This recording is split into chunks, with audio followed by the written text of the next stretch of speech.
of the United States of America, and to the republic for which it stands, one nation, under God, indivisible, with liberty and justice for all.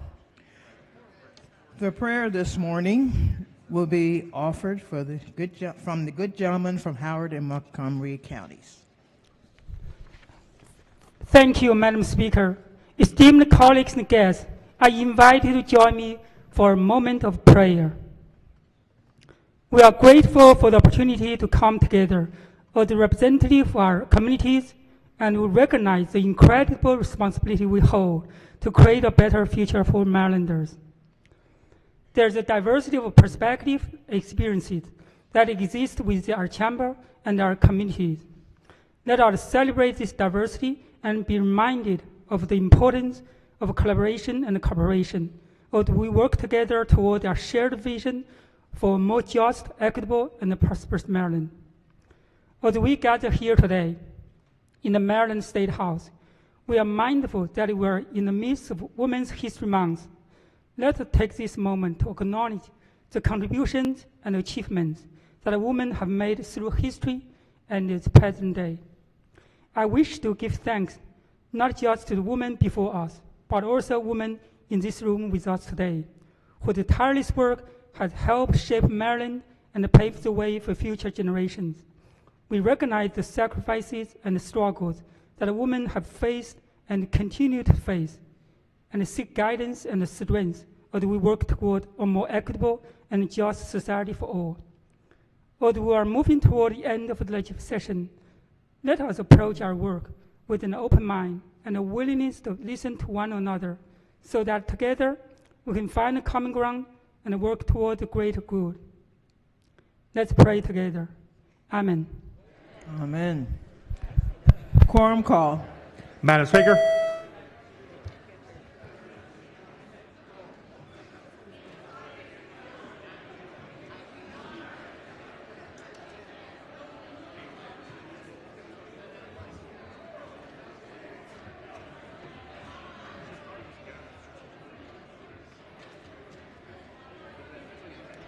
Has everyone recorded their presence? So the clerk will take the call. There being 135 members present, the House is now in session. Clerk will read the journal from the previous day. Annapolis, Maryland, March the 5th, 2023. Recognizing Deputy Majority Leader. Thank you, Madam Speaker. Move so much be considered the reading of the journal. So ordered. Petitions, memorials, and other papers.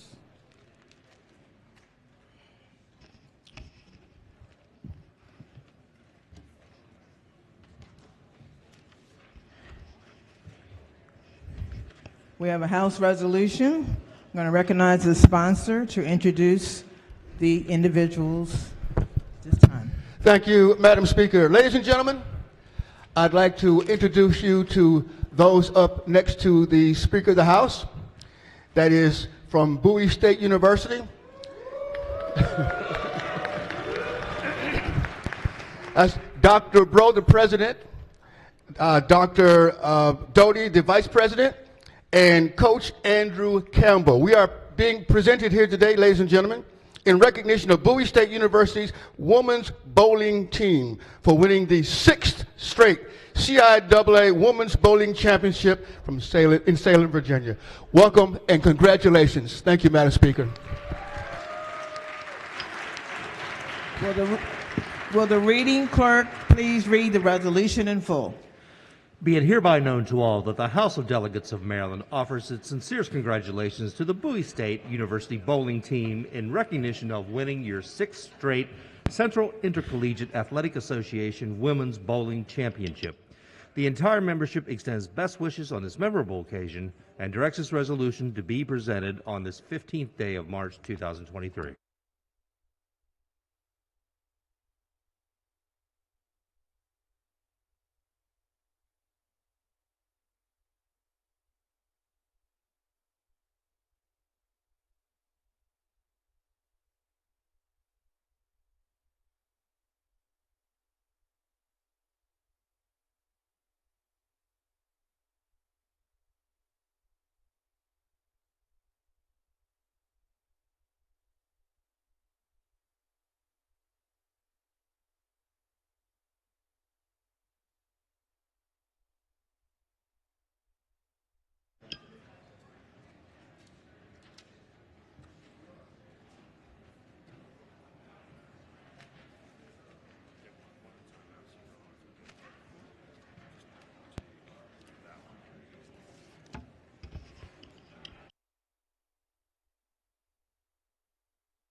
Before we begin the work of the desk, I would like to thank the Speaker Pro Tem for filling in. She did a great job, didn't she?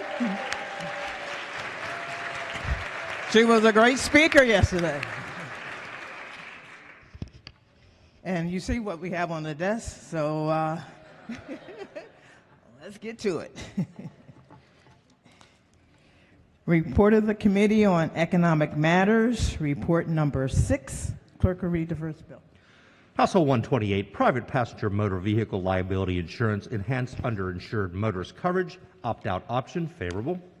The question for the House is the adoption of the favorable report. All in favor signify by saying aye. Aye. Opposed? The ayes have it. The favorable report is adopted. Are there any amendments to the bill or to its title? Hearing none, the bill is ordered printed for third reading. Clerk will read the next bill. House Bill 132, Heating, Ventilation, Air Conditioning, and Refrigeration Services, Journeyman License, Qualifications, favorable. Question for the House, adoption of the favorable report. All in favor signify by saying aye. Opposed? The ayes have it. The favorable report is adopted. Are there any amendments to the bill or to its title? Hearing none, the bill is ordered printed for third reading. Clerk will read the next bill. House Bill 400, Commercial Law, Ability to Repay Verification, Exemption, favorable. Question for the House is adoption of the favorable report. All in favor signify by saying aye. Opposed? The ayes have it. The favorable report is adopted. Are there any amendments to the bill or to its title? Hearing none, the bill is ordered printed for third reading. Clerk will read the next bill. House Bill 694, Labor and Employment, Workers' Compensation, Licensed Certified Social Worker, Clinical, favorable. Question for the House is the adoption of the favorable report. All in favor signify by saying aye. Opposed? The ayes have it. Favorable report is adopted. Are there any amendments to the bill or to its title? You threw me off there when you got up. Yes. Are there any amendments to the bill or to its title? Hearing none, the bill is ordered printed for third reading. Clerk, read next bill. House Bill 922, Economic Development, Program Participation, Cannabis Business Establishments, favorable. Question for the House is the adoption of the favorable report. All in favor signify by saying aye. Opposed? The ayes have it. Favorable report is adopted. Are there any amendments to the bill or to its title? Hearing none, the bill is ordered printed for third reading. Clerk, read next bill. House Bill 1012, Workers' Compensation, Fees for Legal Services, favorable. Question for the House is the adoption of the favorable report. All in favor signify by saying aye. Opposed? The ayes have it. Favorable report is adopted. Are there any amendments to the bill or to its title? Hearing none, the bill is ordered printed for third reading. Clerk, read next bill. House Bill 1150, Commercial Law and Financial Institutions, Credit Regulation, Shared Appreciation Agreements, favorable. Question for the House is the adoption of the favorable report. All in favor signify by saying aye. Opposed? The ayes have it. The favorable report is adopted. Are there any amendments to the bill or to its title? Hearing none, the bill... Madam Speaker. Gentlemen, where are you from? Where? Eastern Shore. Thank you, Madam Speaker. If I could ask the floor leader if we could hold this until tomorrow for the purpose of amendment. Floor leader. Yes, we will consider that. Please get it over to us soon. Absolutely, thank you. Question for the House is to special order HB 1150 until the appropriate time tomorrow. All in favor signify by saying aye. Opposed? No. The bill has been special ordered. Clerk, read next bill. House Bill 1162, Study on the Utilization of the Expedited Licensing Process for Service Members, Veterans, and Military Spouses, favorable. Question for the House is adoption of the favorable report. All in favor signify by saying aye. Opposed? The ayes have it. The favorable report is adopted. Are there any amendments to the bill or to its title? Hearing none, the bill is ordered printed for third reading. Report of the Committee on Economic Matters, report number 7. The clerk will read the first bill. House Bill 62, Land Use, Public Service Companies, Pollinator-Friendly Vegetation Management, favorable amendments. Amendment number 1. Recognizing the Vice Chair of the Committee. Thank you, Madam Speaker. Move so much be the reading of the amendments. So ordered. Amendment number 1 is technical. Amendment number 2 specifies how the Public Service Company will maintain designated pollinated areas, including mowing schedules, and define several terms. Move the amendments. Question for the House is the adoption of the amendments. All in favor signify by saying aye. Opposed? The ayes have it. The amendments have been adopted. Question now is adoption of the favorable report as amended. All in favor signify by saying aye. Opposed? The ayes have it. Favorable report is adopted. Are there any additional amendments to the bill or to its title? Hearing none, the bill is ordered printed for third reading. Clerk will read next bill. House Bill 459, County and Municipal Street Lighting Investment Act. Favorable amendments. Amendment number 1. Recognizing the Vice Chair of the Committee. Thank you, Madam Speaker. Move so much be the reading of the amendments. So ordered. Amendment number 1 is technical. Amendment number 2 defines fair market value and utility evaluation expert, requires a disagreeing municipality and the electric company to hire expert services to determine fair market value of street lighting equipment, and requires valuation based on fair market value rather than net book value. Amendment number 3 requires investor-owned utilities to report to the PSC on the number of street lights the utilities own and the number of those that use LED technology. Move the amendments. Question for the House is the adoption of the amendment. All in favor signify by saying aye. Opposed? The ayes have it. The amendments have been adopted. Question now is adoption of the favorable report as amended. All in favor signify by saying aye. Opposed? The ayes have it. Favorable report is adopted. Are there any additional amendments to the bill or to its title? Hearing none, the bill is ordered printed for third reading. Clerk will read next bill. House Bill 630, Public Utilities, Primary and Secondary Account Holders, Domestic Violence Protections. Favorable amendments. Amendment number 1. Recognize the Vice Chair of the Committee. Thank you, Madam Speaker. Move so much be the reading of the amendments. So ordered. Amendment number 1 is technical. Amendment number 2 restructures the bill as authorization for a victim of abuse to terminate a utility contract in a certain manner and limits the victim's future liability on the old account and defines certain terms. Move the amendments. Question for the House is the adoption of the amendment. All in favor signify by saying aye. Opposed? The ayes have it. Amendment has been adopted. Question now is adoption of the favorable report as amended. All in favor signify by saying aye. Opposed? The ayes have it. Favorable report is adopted. Are there any additional amendments to the bill or to its title? Hearing none, the bill is ordered printed for third reading. Clerk, read next bill. House Bill 692, Public Service Commission, Certificates of Public Convenience and Necessity, Local Permits. Favorable amendments. Amendment number 1.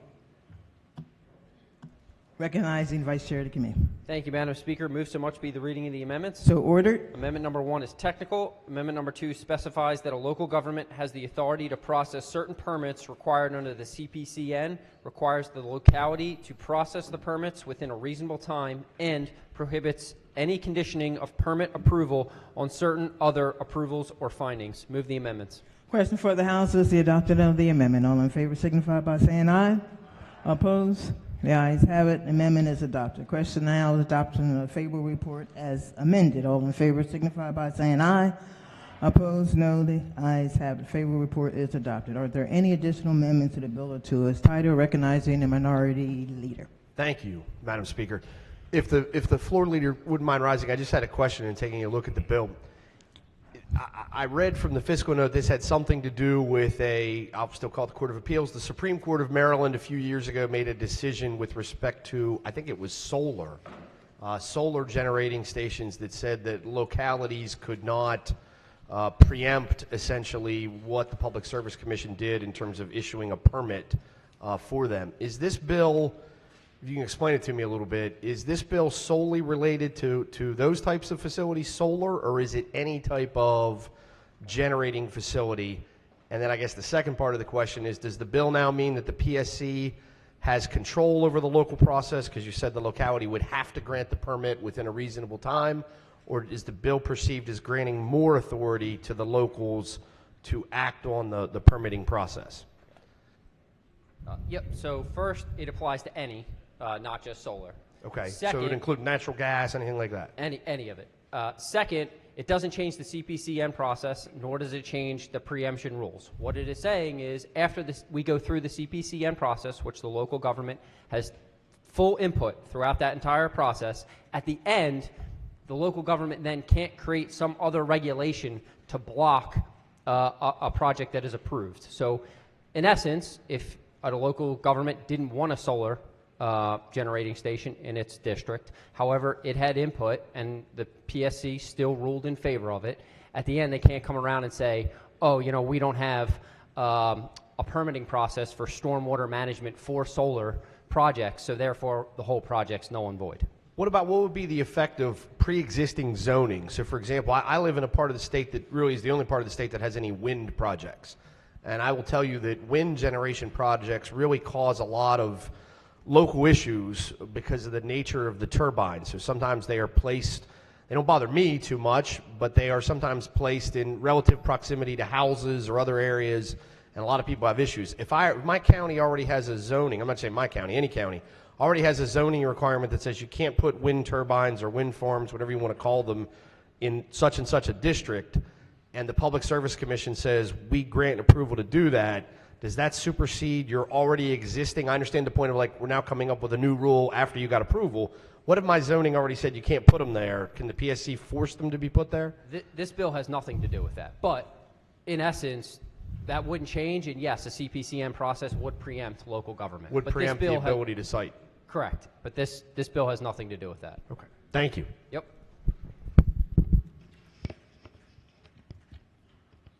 Are there any additional amendments to the bill or to its title?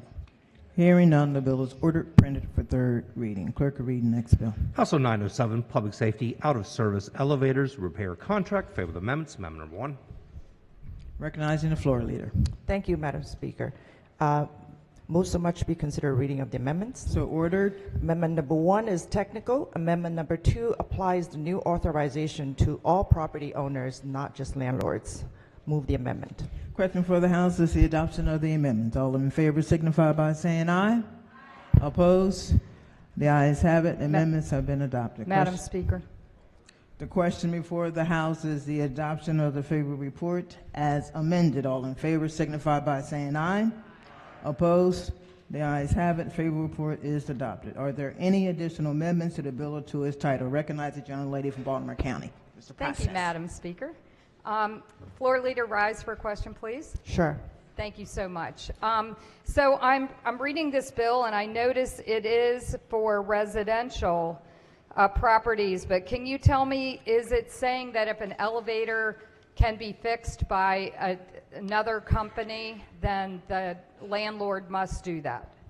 No, it does not say the landlord must do that. It says if the landlord or property owner cannot have the current contracted elevator repair company come in time to repair, then they can make an exception in order to serve their tenants who are either over 60 years old or have some disability that would require mobility when they cannot afford to wait in extended period of time for elevator repair.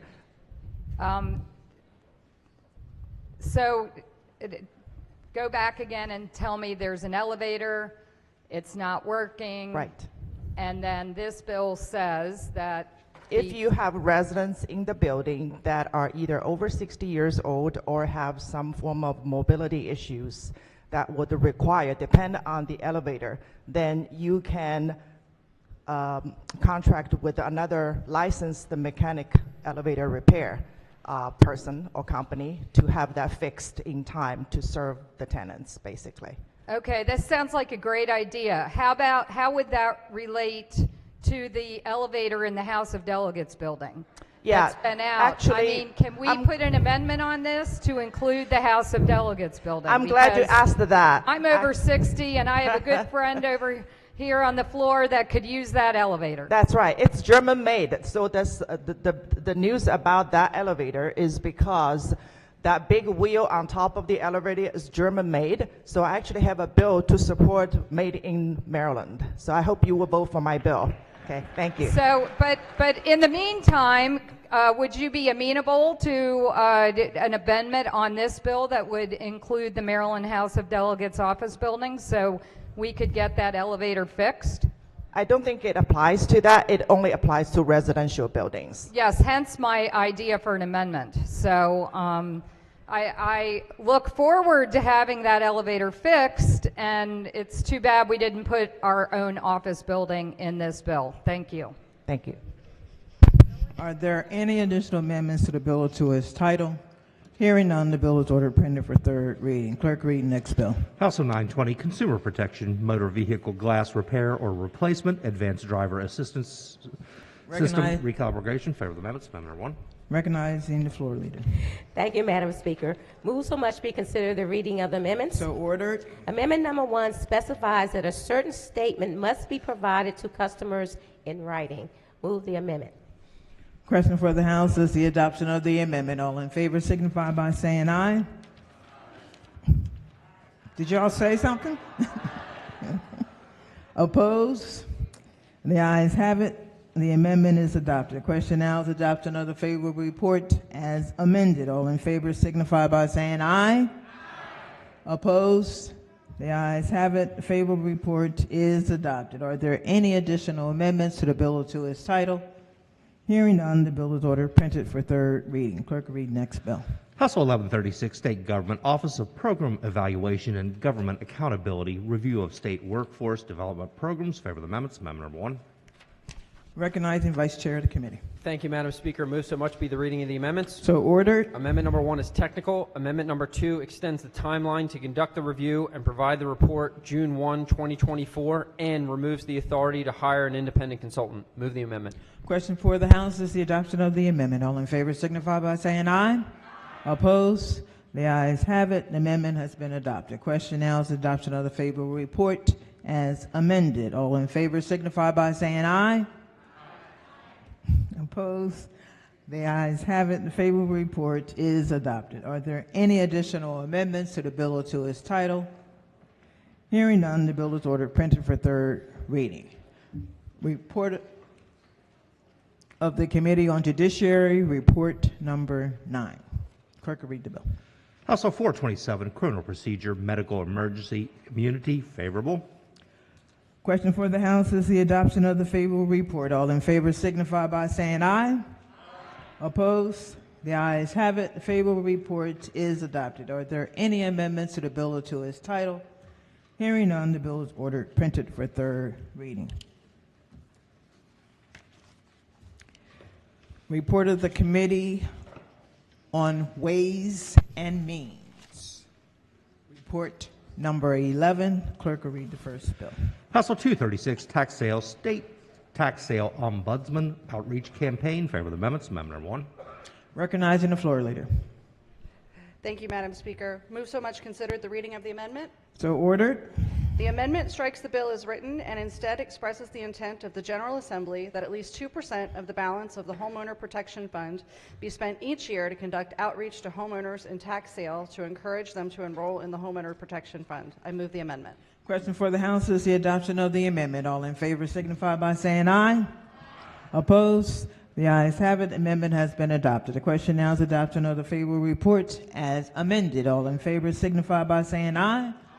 Opposed? The ayes have it. The favorable report is adopted. Are there any additional amendments to the bill or to its title? Hearing none, the bill is ordered printed for third reading. Clerk will read the next bill. House Bill 237, Sales and Use Tax Exemption, Redevelopment Areas in Baltimore County, Sunset Extension. Favorable. Question for the House is the adoption of the favorable report. All in favor signify by saying aye. Opposed? The ayes have it. The favorable report is adopted. Are there any amendments to the bill or to its title?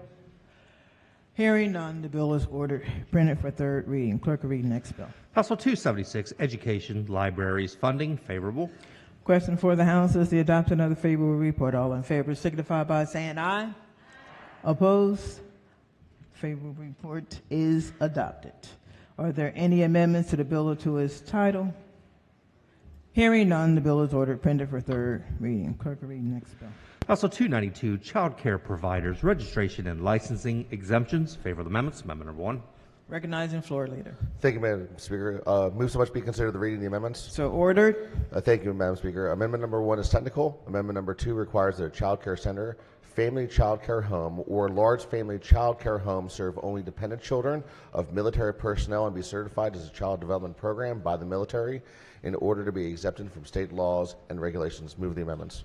Question for the House is the adoption of the amendment. All in favor signify by saying aye. Opposed? The ayes have it. Amendment has been adopted. Question now is adoption of the favorable report as amended. All in favor signify by saying aye. Opposed? The ayes have it. Favorable report is adopted. Are there any additional amendments to the bill or to its title? Hearing none, the bill is ordered printed for third reading. Clerk will read the next bill. House Bill 404, property tax statewide optional credit for homeowners who have suffered a hardship. Favor the amendments. Amendment number 1. Madam Speaker, Recognizing the floor leader. move so much be considered the reading amendments. So ordered. The amendments strike the bill as written and authorize counties and municipalities to provide a local supplement to the homeowners tax credit for homeowners whose combined gross income exceeds $60,000. Move the amendment. Question for the House is the adoption of the amendment. All in favor signify by saying aye. Opposed? The ayes have it. The amendment has been adopted. The question now is the adoption of the favorable report as amended. All in favor signify by saying aye. Opposed? The ayes have it. Favorable report is adopted. Are there any additional amendments to the bill or to its title? Madam Speaker. Recognize the gentleman from Baltimore County. Thank you, Madam Speaker. I have a question for the floor leader, if I could, please. Floor leader. Good morning. Oh, hey, how you doing? Oh, I'm well, thanks. How does the bill define hardship? That's a very broad applicability that we could use there. It does not define hardship anymore. It's been struck. So how would a person use this particular tax credit? In what cases could a person apply for the tax credit?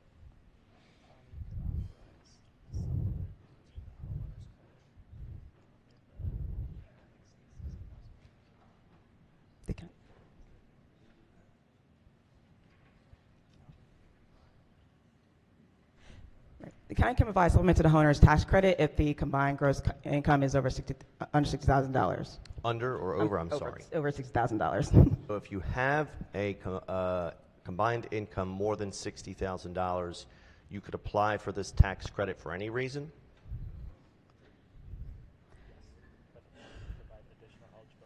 Right, yes, but this bill is about giving the power to the counties and municipalities to define the circumstances in which they can obtain this tax credit. So the local jurisdictions would have the ability to define hardship however they wanted to implement that. Yes, that's correct. Okay, thank you so much. You're welcome. Are there any additional amendments to the bill or to its title? Hearing none, the bill is ordered printed for third reading. Clerk will read the next bill. House Bill 461, Education, Sexual Abuse, and Assault Awareness and Prevention Program, Human and Sex Trafficking. Favorable. Question for the House is the adoption of the favorable report. All in favor signify by saying aye. Opposed? The ayes have it. The favorable report is adopted. Are there any amendments to the bill or to its title? Hearing none, the bill is ordered printed for third reading. Clerk will read the next bill. House Bill 486, Income Tax Credit for Student Bus Transportation Expenses. Favor the amendments. Amendment 1. Madam Speaker. Recognizing the floor leader. So much be considered the reading of the amendments. So ordered. Amendment number 1 is technical. Amendment number 2 strikes the bill as introduced and establishes the task force study to study non-public student bus transportation. Move the amendments. Question for the House is the adoption of the amendment. All in favor signify by saying aye. Opposed? The ayes have it. The amendment has been adopted. Question now is adoption of the favorable report as amended. All in favor signify by saying aye. Opposed? The ayes have it. Favorable report is adopted. Are there any additional amendments to the bill or to its title? Hearing none, the bill is ordered printed for third reading. Report of the Committee on Ways and Means, report number 12. Clerk will read the first bill. House Bill 551, Broadband Expansion Incentive Act of 2023. Favor the amendments. Amendment number 1. Recognizing the floor leader. Thank you, Madam Speaker. So much be considered the reading of the amendments. So ordered. Amendment number 1 is technical. Amendment number 2 strikes the tax exemptions proposed by the bill and requires the Office of Statewide Broadband within the Department of Housing and Community Development to study and make recommendations regarding incentives to encourage broadband expansion in the state. Move the amendments. Question for the House is the adoption of the amendment. All in favor signify by saying aye. Opposed? The ayes have it. The amendment has been adopted. Question now is adoption of the favorable report as amended. All in favor signify by saying aye. Opposed? The ayes have it. Favorable report is adopted. Are there any additional amendments to the bill to its title? Hearing none, the bill is ordered printed for third reading. Clerk will read the next bill. House Bill 584, Income Tax Credit, Food Donations by Qualified Farms, Extension, Farmers Feeding Families Act. Favor the amendments. Amendment number 1.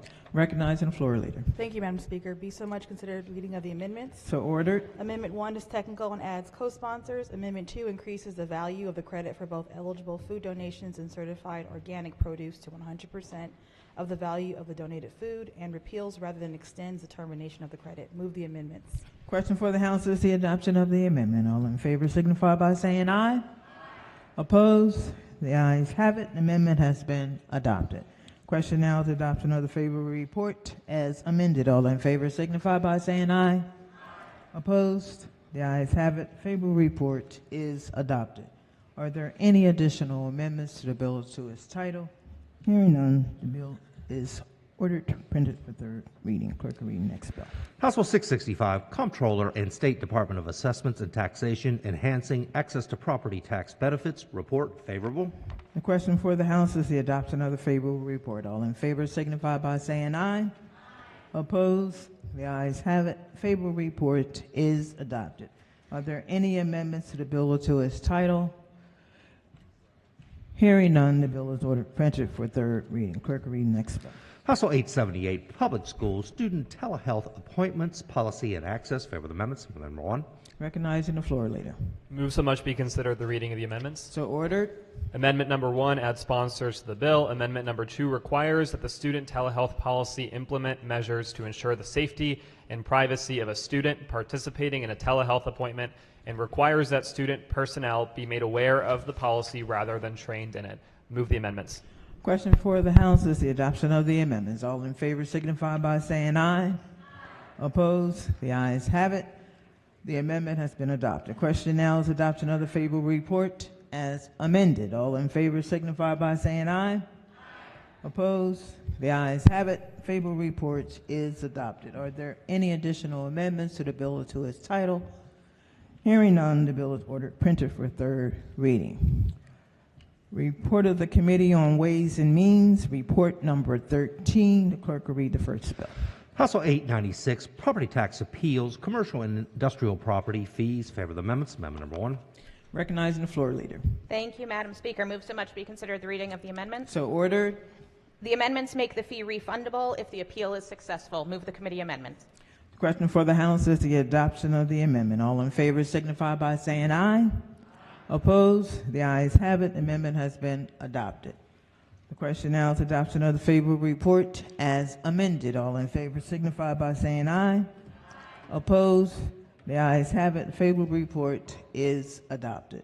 Are there any additional amendments to the bill to its title?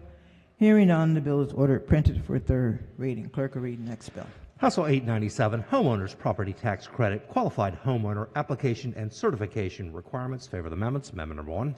Recognizing floor leader. Thank you, Madam Speaker. Move so much be considered the reading of the amendments. So ordered. The amendments specify the contents of the certification and make clarifying changes. Move the committee amendments. Question for the House is the adoption of the amendments. All in favor signify by saying aye. Opposed? The ayes have it. The amendments are adopted. The question now is the adoption of the favorable report as amended. All in favor signify by saying aye. Opposed? The ayes have it. Favorable report is adopted. Are there any additional amendments to the bill to its title? Hearing none, the bill is ordered printed for third reading. Clerk will read the next bill. House Bill 979, Municipal Elections, Candidates, Reports of Donations and Disbursements. Favor the amendments. Amendment number 1. Recognizing the floor leader. Thank you, Madam Speaker. Move so much to be considered the reading of the amendments. So ordered. The amendments authorize a municipality to exempt a candidate from filing reports if the candidate will not spend more than $1,000 in personal funds or accept contributions, and exempt a candidate from filing a particular report if the candidate has not raised or spent more than $1,000 since the candidate's last report. Move the amendments. Question for the House is the adoption of the amendment. All in favor signify by saying aye. Opposed? The ayes have it. Amendment has been adopted. The question now is adoption of the favorable report as amended. All in favor signify by saying aye. Opposed? The ayes have it. Favorable report is adopted. Are there any additional amendments to the bill or to its title? Hearing none, the bill is ordered printed for third reading. Clerk will read next bill. House Bill 1047, Juvenile Services Education Program, Transfer of Locally Employed Educational Professionals. Favor the amendments. Amendment number 1. Recognizing the floor leader. Thank you, Madam Speaker. So much to be considered the reading of the amendment. So ordered. Amendment number 1 is technical. Amendment number 2 strikes provisions related to wages of locally employed educational professionals transferring to the Juvenile Services Educational Program. Move the committee amendments. Question for the House is the adoption of the amendments. All in favor signify by saying aye. Opposed? The ayes have it. The amendments have been adopted. Question now is adoption of the favorable report as amended. All in favor signify by saying aye. Opposed? The ayes have it. Favorable report is adopted. Are there any additional amendments to the bill or to its title? Hearing none, the bill is ordered printed for third reading. Clerk will read the next bill. House Bill 1074, Income Tax Automated External Defibrillator Tax Credit. Favor the amendments. Amendment number 1. Madam Speaker. Recognizing the floor leader. Thank you, Madam Speaker. The amendment adds, so much be considered the reading of the amendments. So ordered. Amendment as co-sponsors. Amendment as specifies that the tax credit authorized by the bill may be claimed only once by an individual or business entity for each restaurant location. Move the amendments. Question for the House is the adoption of the amendments. All in favor signify by saying aye. Opposed? The ayes have it. The amendment has been adopted. Question now is adoption of the favorable report as amended. All in favor signify by saying aye. Opposed? The ayes have it. Favorable report is adopted. Are there any additional amendments to the bill or to its title? Hearing none, the bill is ordered printed for third reading. Report of the Committee on Rules and Executive Nominations. Report number 2. Clerk will read the first bill. House Bill 1252, re-referred to Appropriations and Health and Government Operations. House Bill 1278, re-referred to Health and Government Operations. House Bill 1299, re-referred to Environment and Transportation.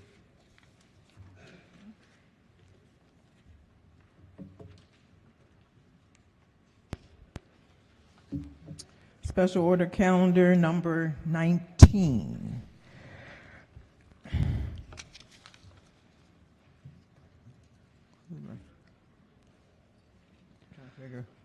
Maker of the special order, who needs to get up? Oh, the special order maker.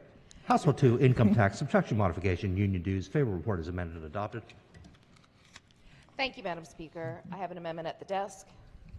Amendment number 673125-1. Amendment number 1.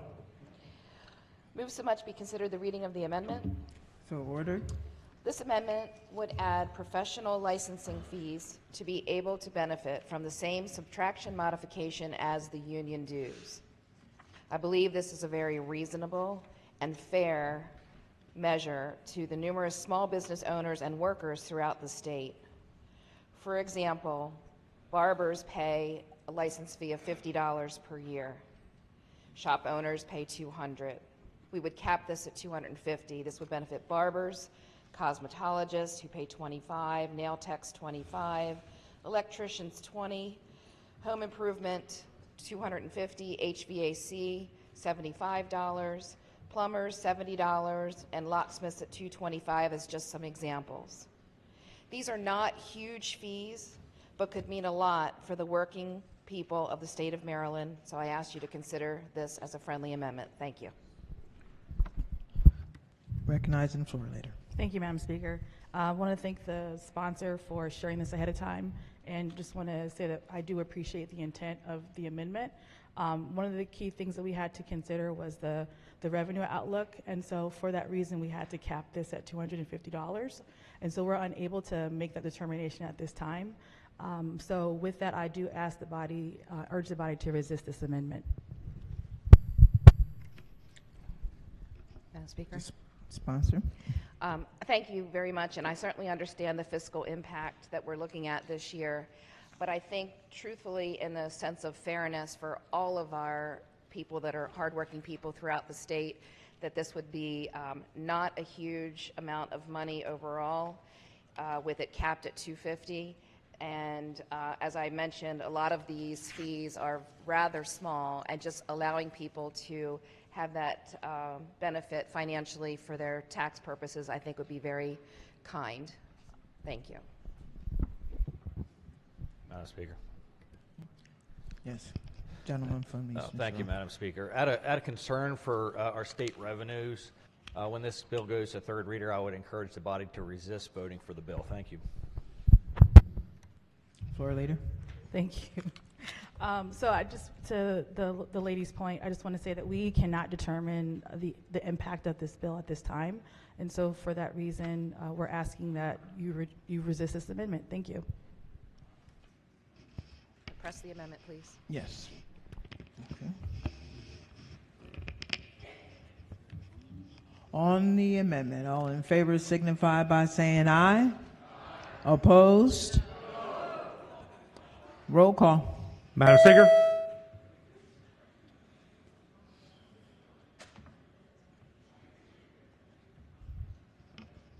Clerk will take the call. The amendment fails. Are there any additional amendments to the bill or to its title? Madam Speaker. Recognizing the gentleman from Calvert. Thank you, Madam Speaker. I also have an amendment at the desk. It's amendment number 0002553-429/1. Amendment number 1. Move so much be considered the reading of the amendment, Madam Speaker. So ordered. Thank you, Madam Speaker.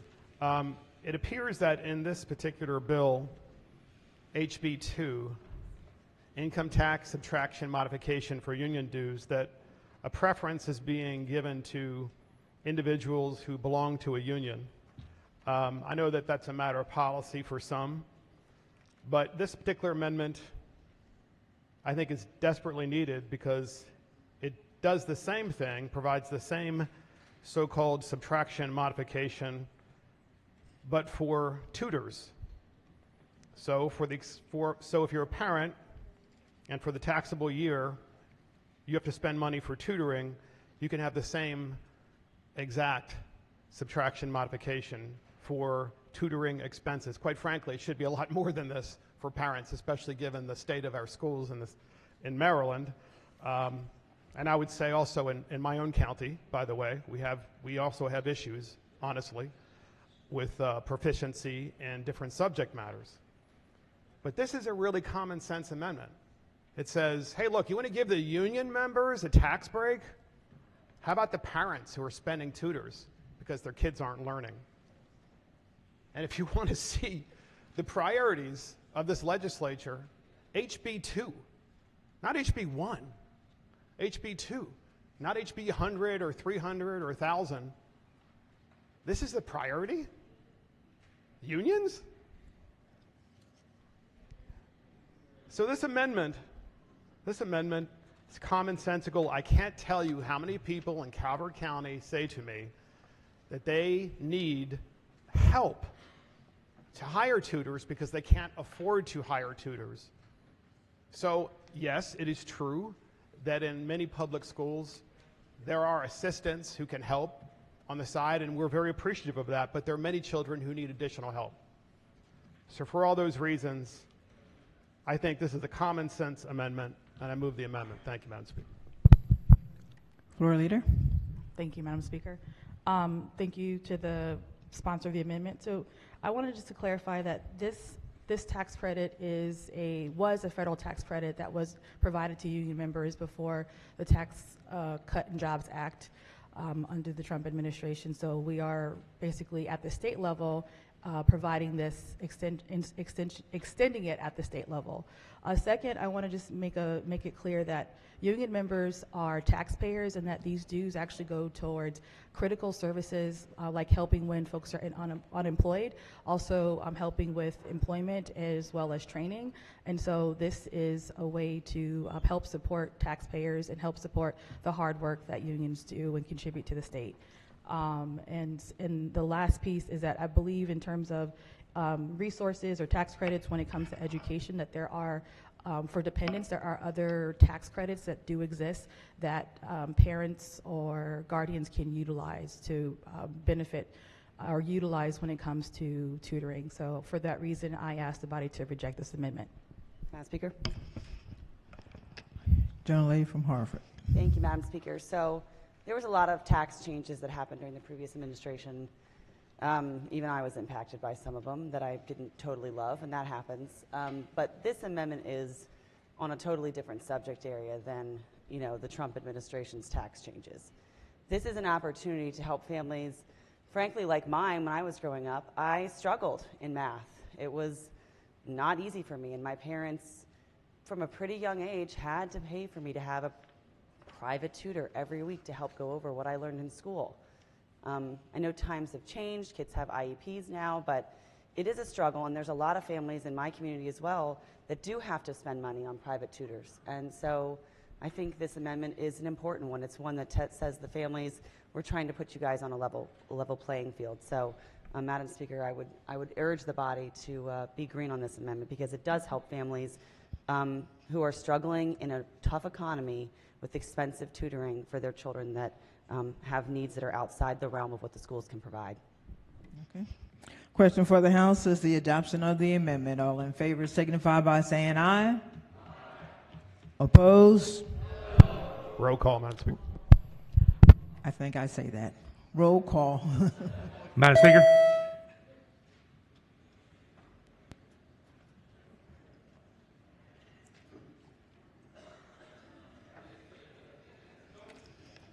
Clerk will call the roll.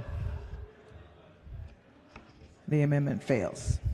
Are there any additional amendments to the bill or to its title? Hearing none, the bill is ordered printed for third reading. Special order calendar number 20. Clerk will read the bill. House Bill 410, Election Reform Act of 2023. Favor reported as amended, adopted. Recognizing the maker of the amendment. Thank you, Madam Speaker. I have an amendment at the desk. Amendment number 713720. Amendment number 1. Move so much to be considered a reading of the amendment. So ordered. Colleagues, I know you hear this often, that this is a friendly amendment, and deep down inside you know it's really not. That is not the case here. I promise you, when I tell you what this amendment does, you're going to think it's at least nice and friendly. And it's fiscally prudent. The intent of this bill, from what I can tell, is to prohibit a local election board from changing a polling location without giving prior notice to the public so they know where they're going to vote. What my amendment does is reduces early voting down to 4 days from 8 days, and I'm going to tell you why. Early voting was probably a great idea early on because we didn't want to disenfranchise any of our voters, and we wanted to make sure everybody had ample opportunity to vote.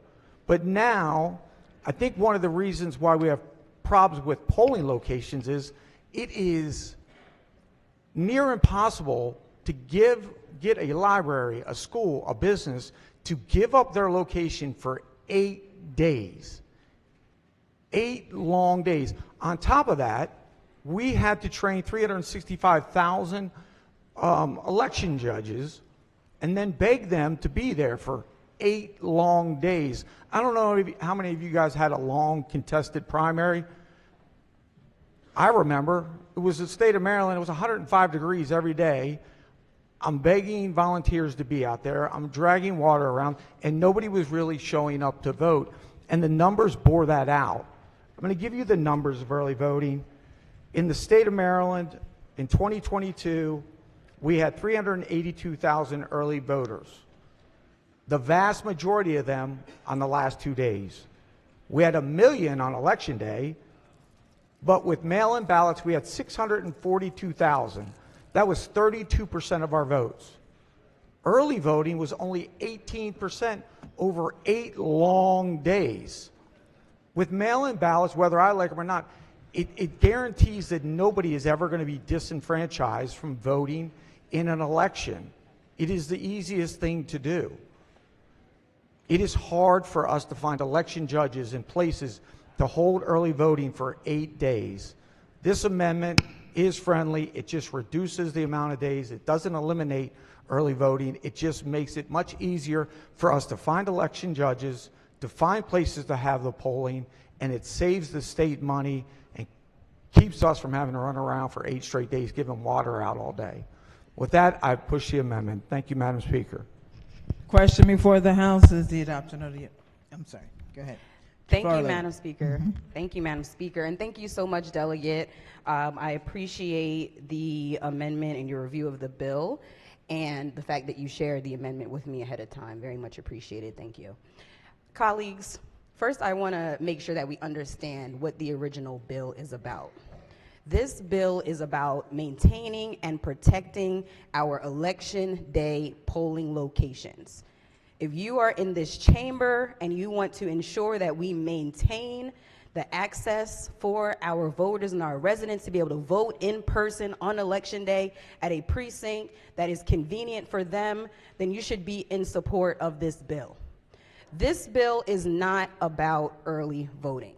So the amendment is actually slightly off topic, but I am very sympathetic to what you're saying about election day, 8 days, the time that all of us spend on the polls, trying to make sure that our voters, we get in front of the voters. So the good news is that we have not one, but 2 bills in committee that deal with this topic. And I think that it's one, colleagues, that we cannot take lightly. When we're talking about reducing the ability of people by reducing the number of days for them to come out and vote during early voting, that's something that we don't want to just do right here on the floor, right in this moment. It's something that we need to consider carefully. It's something that honestly might need 1 or 2 sessions for us to figure out. And we have some time to do that, colleagues. So I would ask that we reject this amendment so that we can take the time in committee to truly assess the impact of reducing early voting days, and that we can actually utilize the bills that are sitting in committee as a vehicle to do that. So I urge you to reject this amendment. Thank you. The maker of the amendment. Thank you, Madam Speaker. Just because of the off chance that one of those or neither of those bills ever make it out of committee, I think this is the perfect opportunity to ensure that we put this into law to save the Maryland taxpayers some money. I did find some other interesting statistics when I was researching this morning, that of all the mail-in ballots that were requested, 85% of them came back. And of that 85%, 95.56% of them were accepted and not rejected. So there's no concern. Mail-in ballots are obviously working very well. They have done what they were intended to do to make sure every single Marylander that wants to cast a vote can vote. And with that, I push the amendment. Thank you, Madam Speaker. Question for the House is the adoption of the amendment. All in favor signify by saying aye. Opposed? No. Roll call. Madam Speaker.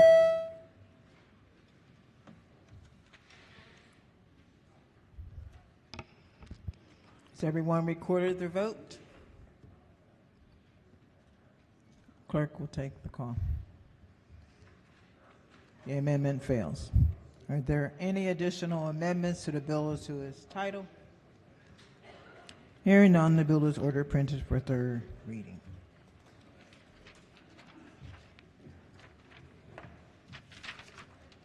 Special order calendar number 21. Clerk will read the bill. House Bill 454, Health Occupations, Licenses, Certificates, and Registrations, Immigrants. Favor report is amended, adopted. Alrighty. Question for the House is the adoption of the favorable report. Gentleman from Calvert. Thank you, Madam Speaker. I did order an amendment for this bill, and I do not have it yet in my possession. My understanding is it's on its way up. So if we may special order this to later today at the appropriate time, as you folks deem. How about the end of special orders? Yes, ma'am. Thank you.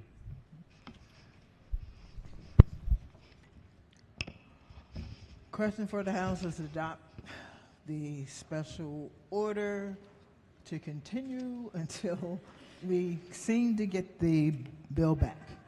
So, all in favor signify by saying aye. Opposed? The ayes have it. It'll be special order. Special order calendar number 22. Clerk will read the bill. House Bill 576, Primary and Secondary Education, Policies on Bullying, Harassment, or Intimidation, Revisions. Favor report is amended, adopted. Recognizing General Lady who made the motion.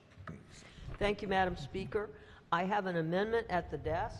It is amendment number 313928/1. Amendment number 1. Move so much be considered the reading of the amendment. So ordered. Colleagues, I understand the intent of the part of this legislation, that is, when children are being bullied about their sexuality or gender identity, they may not want to reveal this information to their parents. The bill leaves the decision up to the child as whether or not to tell the parents about the incident. My concern, in many cases, not telling parents would do more harm than good. We are sending a message to the child that there are some things that are okay not to tell their parents. That is dangerous, particularly when it comes to young children. We are reinforcing their belief that they need to hide who they are. We are also selling many parents short. It ignores the research that shows how important supportive families are to the LGBTQIA youth. As unintended consequences of leaving parents out of this equation, that deprives children of parental support and safeguards should their bullying lead to suicidal ideations or some other form of self-harm. Parents need to know. Parents know their children and live with their children much longer each day than the teachers and the school system. I have not had the experience of having to tell my parents that I am gay or transgendered, but I'm certain that is not an easy conversation for a child of any age. It must be extremely difficult. But I have, as a child, had things that I was afraid to tell my parents, and I think many in this room probably have. When we are children, we don't have the life experience to know how much our parents love us and how there is little we could actually do to lose that love. But the fear was real because we were kids. I do understand that there could be situations where a child's fear is legitimate. So this amendment creates a middle path. Rather than leaving the decision ultimately to the child, this amendment would require the school's mental health professional, in conjunction with the school principal, to determine whether it is in the best interest of the child to notify the parents of the bullying incidents. I move the amendment, Madam Speaker. Recognizing floor leader. Thank you, Madam Speaker, and I want to thank the amendment sponsor for getting me a copy of the amendment, and I want to thank you for your earnest attempt to work towards helping protect our kids. I think everybody in this body is looking to do what's in the best interest of all children throughout our state. But with that, I have to urge this body to resist this amendment. As a person who did have to come out to their parents, I can tell you firsthand exactly how that experience works. But I will share with you that, first of all, this amendment would remove the agency of young children from being able to self-determine. Self-determination for LGBTQ plus people is a critical aspect of our society, critical aspect for individual identity. We, queer people, have the right to decide if, when, and who we come out to. If a student chooses to come out to their school system and say, I want to use a different name, or this is my boyfriend, that is their option. The school should have no role in then forcing that student out to any other person in society, including their parents, because that child deserves that agency. I will also mention that in this amendment, it changes it to school mental health professionals in consultation with the principal. There is no language around there that either that mental health professional or that school principal has had any interaction with that young person to understand what it is that that young person's going through. They are bypassing that young person's right to agency and making decisions without them. The person whose responsibility and who that right should lie with is the person, the victim, to be clear, not just a kid, not just a student, but a victim. That right to agency lies with them. The process of outing students is incredibly dangerous. I cannot stress with this body enough that the level of high-risk behavior, including suicidal ideation, including self-harm, including countless other acts such as alcoholism and illicit drug use, all is backed by the fact that a person can be outed. It increases exponentially when a person is forced out of the closet. So for those reasons, body, I urge you to resist this amendment. Thank you. Madam Speaker. Madam Chair. Gentlelady from Anne Arundel. Thank you, Madam Speaker. Colleagues, I believe this is my first time standing up on a bill or an amendment this session, and I have some pretty serious concerns about this bill. Would it be possible to ask the floor leader a couple of questions? Madam Speaker. Floor leader. Good morning. Good morning. So if my 5-year-old was pushed on the playground and was harmed because another student called them a name that would qualify under this bill, would the school then have to get permission from my child to tell me about it? If the child was specifically pushed in relation to their sexual orientation or gender, then they would go to the child and say to the child, are you comfortable with us? We have this report. Are you comfortable with us bringing this forward to your parents? And the child would then have the option to say yes or no. Okay. But only to be clear, it would have to be identified as the bullying was because of the child's sexual orientation or gender. Sexual orientation or gender. So if my little girl, Chloe, is pushed on the playground and they say, girls drool, boys rule, that has to do with her gender and sexual orientation? No, it would have absolutely nothing to do with her sexual orientation. I would argue that it has nothing to do with her sex either, but I welcome your thought there. I understand what I understand what you're trying to drive at. That is not the case of what we're discussing here, and I don't believe that's the intent of the bill either. So where in the bill does it separate out that difference? Yeah, and I'm sorry. Can you repeat that? I'm sorry. Where in the bill does it separate out the example that I just shared? Sex is a protected class, and again, in the bill itself, it's outlined that sex, sexual orientation, and gender identity will be checked. The student will be the victim. Will be consulted prior. So the victim's actual or perceived sex, sexual orientation, or gender identity. So if my 6-year-old daughter Chloe is pushed and teased about being a weak girl, my 5-year-old will then get to decide whether the school tells her mom and dad that this happened to her? So I would encourage you to look up the subsection 724.4 of the education article on bullying, and that has a better definition of what you're looking for. Well, can you clarify that for me before we pass this? I guess for everyone, does everyone know what that is? So I would stress that we've already passed it. It's already passed favorable with amendments on second reader. It's going to third reader. And so the amendment I believe our colleague put in would allow not just the 5-year-old to make the decision, but the mental health professionals and the administration of the school. So again, this bill only speaks to an individual filing a report about harassment or bullying or intimidation, and if in that filing of that report it is revealed that that individual is bullied based on their sex, sexual orientation, or gender identity, then that individual victim will be consulted before informing the parents. Okay, so if my daughter gets pushed and scrapes her knee, then the nurse will still call me. So again, yes, that is correct. Even though they pushed her because she's a girl.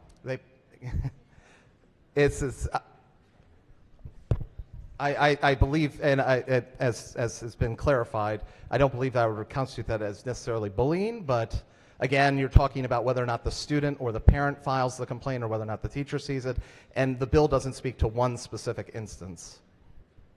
Okay, so if every week on the playground she's teased and pushed because she's a very small girl, my daughter's kind of smaller than most of the students in her class, and that's determined to be bullying because she's a girl, then the school would go to the 5-year-old and say, do you want us to tell your mommy and daddy that these children are bullying you?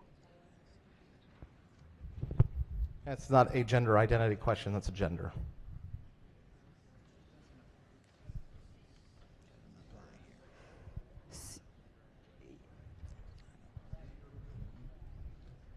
So the victim's actual or perceived sex, gender identity. So if Chloe at 5 was born a girl and says she's a girl, then wouldn't that classify? And if people are giving her a hard time because she's a girl,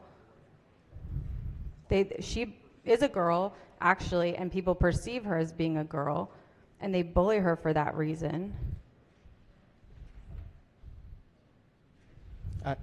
I would stress that I don't believe that your example is to either the intent or the actual definition of the bill, but rather we have outlined exactly what this bill is designed to do, which is to protect students who are victims of bullying based on their sexual orientation, gender identity, and sex. I'm sorry, I don't understand the difference between my example. Can you tell me where the line is? I believe I have described to the extent that I can, and we can agree to disagree. So is it? But I've described to the extent that I can. So it's a child whose gender may be perceived differently than people think, and if they're so if someone said to my daughter, who perceives that she's a girl, like she's a boy, if they started calling her a boy, then it would fall under this bill. So again, that is likely correct in your scenario. However, I would stress that, again, we're talking about individual determination and the student's ability to self-determine their identity. The 5-year-old? Yes, as I can tell you from running a nonprofit center that works with LGBTQ people, there are 5-year-olds that identify as transgender. And you think that the school should keep that from their parents? I believe that it is the student's right to self-determination, or an individual young person's right. I wish I could say to you that all parents and all families are supportive and that this is a great opportunity for us all to learn together.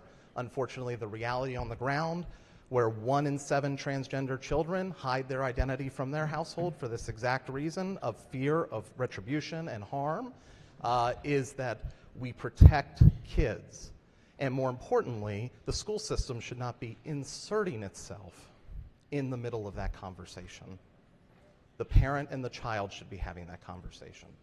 Okay, and so this removes the school's duty to inform parents that their children are being bullied under this particular scenario, for this particular reason. But for other forms of bullying, they're still required to inform parents. And in a tighter timeline as well, I will mention, they actually shorten the timeline from 3 days to 12 hours to make sure that they're reported. And So sorry. No, so if parents aren't aware that this has happened, is the school then stepping in to support these children who are going through this bullying? That is not part of this bill. What happens after the report is filed is in current statute, and I encourage you to look it up. Yeah, so the parents could not be told that their 5-year-old's being bullied in school because of this bill, and then no one will know and no one will do anything for them? Again, I would encourage you to look up the bullying statutes that exist on the books already to understand what happens after a report is filed of bullying, harassment, intimidation. So the amendment, I believe it just allows mental health professionals, like what you do with counseling young people to sort of have that conversation along with administration to help the child decide. Is that correct? The amendment would remove the agency of the child and allow for two individuals who may or may not have any experience working with that young person to make a decision for them, which in turn could violate countless other county boards of education policies that protect the identities of LGBTQ kids. Madam Speaker. Chairman. Thank you, Madam Speaker. I think that the floor leader has done a fantastic job answering all these questions. If we could just stick to the amendment, debate the amendment, vote it up or down based on whether or not you support it or not, that's fantastic. I think the floor leader has responded to a significant amount of questions that were brought by a lot of folks that might agree with you in our committee. But at this point, I don't think we need to continue this unless there's a specific point on the amendment. Thank you, Madam Speaker. Madam Speaker. Thank you. Thank you. First, I want to say that I can't imagine the challenges and the difficulties that you, the floor leader, described, personal scenarios that he may have dealt with. It's unimaginable. And I appreciate that you shared that story for some context here. But I want to point out that what I'm hearing from the young lady from Anne Arundel County is about whether the bill is clear enough to differentiate between the situation that, let them know you're busy. I just want to make sure that the situation that you described, a very difficult situation, is not the situation that the young lady from Anne Arundel was describing, because what I heard from her situation was similar to what I would have concerns with. So I have a 6-year-old, and I will tell you, the best thing that we had was we had a daycare center and a pre-K center that would send us video updates, like almost like proof of life during the day for our kids. It was the greatest thing ever. We would be at work, and they would literally send us a picture. Here's your kid playing. He's still alive, uninjured. And we really appreciated that because, as any parent knows, they're concerned about the well-being of their children, right? And I just want to make sure that we're not getting lost between what she's asking. What she's asking, from what I heard, was that, you know, if my son gets pushed down or injured on the playground, and let's say it's something related to gender, not per se about the very sensitive and challenging situation that the floor leader outlined, but rather something else, something bullying, like, you know, she made a great point, boys drool, girls rule, something to that effect. I don't want a scenario where either the daycare or the schools or what have you says that, well, we don't have to notify you, Mr. Pippi, because it's related to this. And I think that's a reasonable question. And so what I don't want to do is I don't want to minimize the floor leader's perspective, because I think that is important and that is relevant and that is fair. But I also would like to address the scenario that was outlined, because, and the last thing I'll say is this.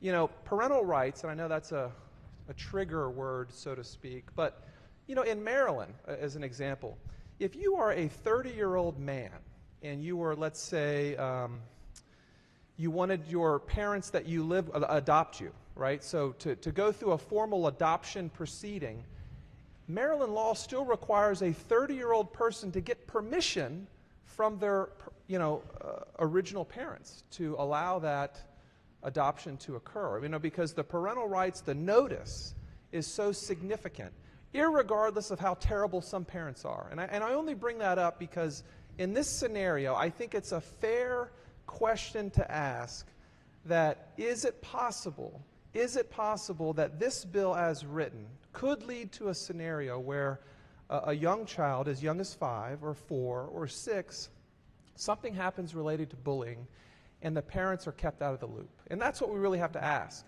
And I would love for a scenario in which we could address the concerns that you outlined, which is 100% understandable, but also a scenario in which we could address the scenario from the young lady from Anne Arundel County. And that's what I'm hoping. And I know the chair of the committee who works very hard, just do it like an up or down vote. But I don't feel like we got our questions answered on the scenario from the young lady from Anne Arundel. So thank you, Madam Speaker. Chair of the committee. Thank you, Madam Speaker. I would just like to say I would love a scenario where we could stay on the amendment. The amendment specifically discusses school mental health professionals and consulting with the principal. That's what this conversation is supposed to be about. So unless somebody would like to stand up and make a motion. Madam Speaker. I would suggest Let her finish, please. I would suggest we stay on the amendment, and the floor leader is not going to address anything else other than what's on the amendment. Thank you, Madam Speaker. Madam Speaker. Gentle lady from Anne Arundel.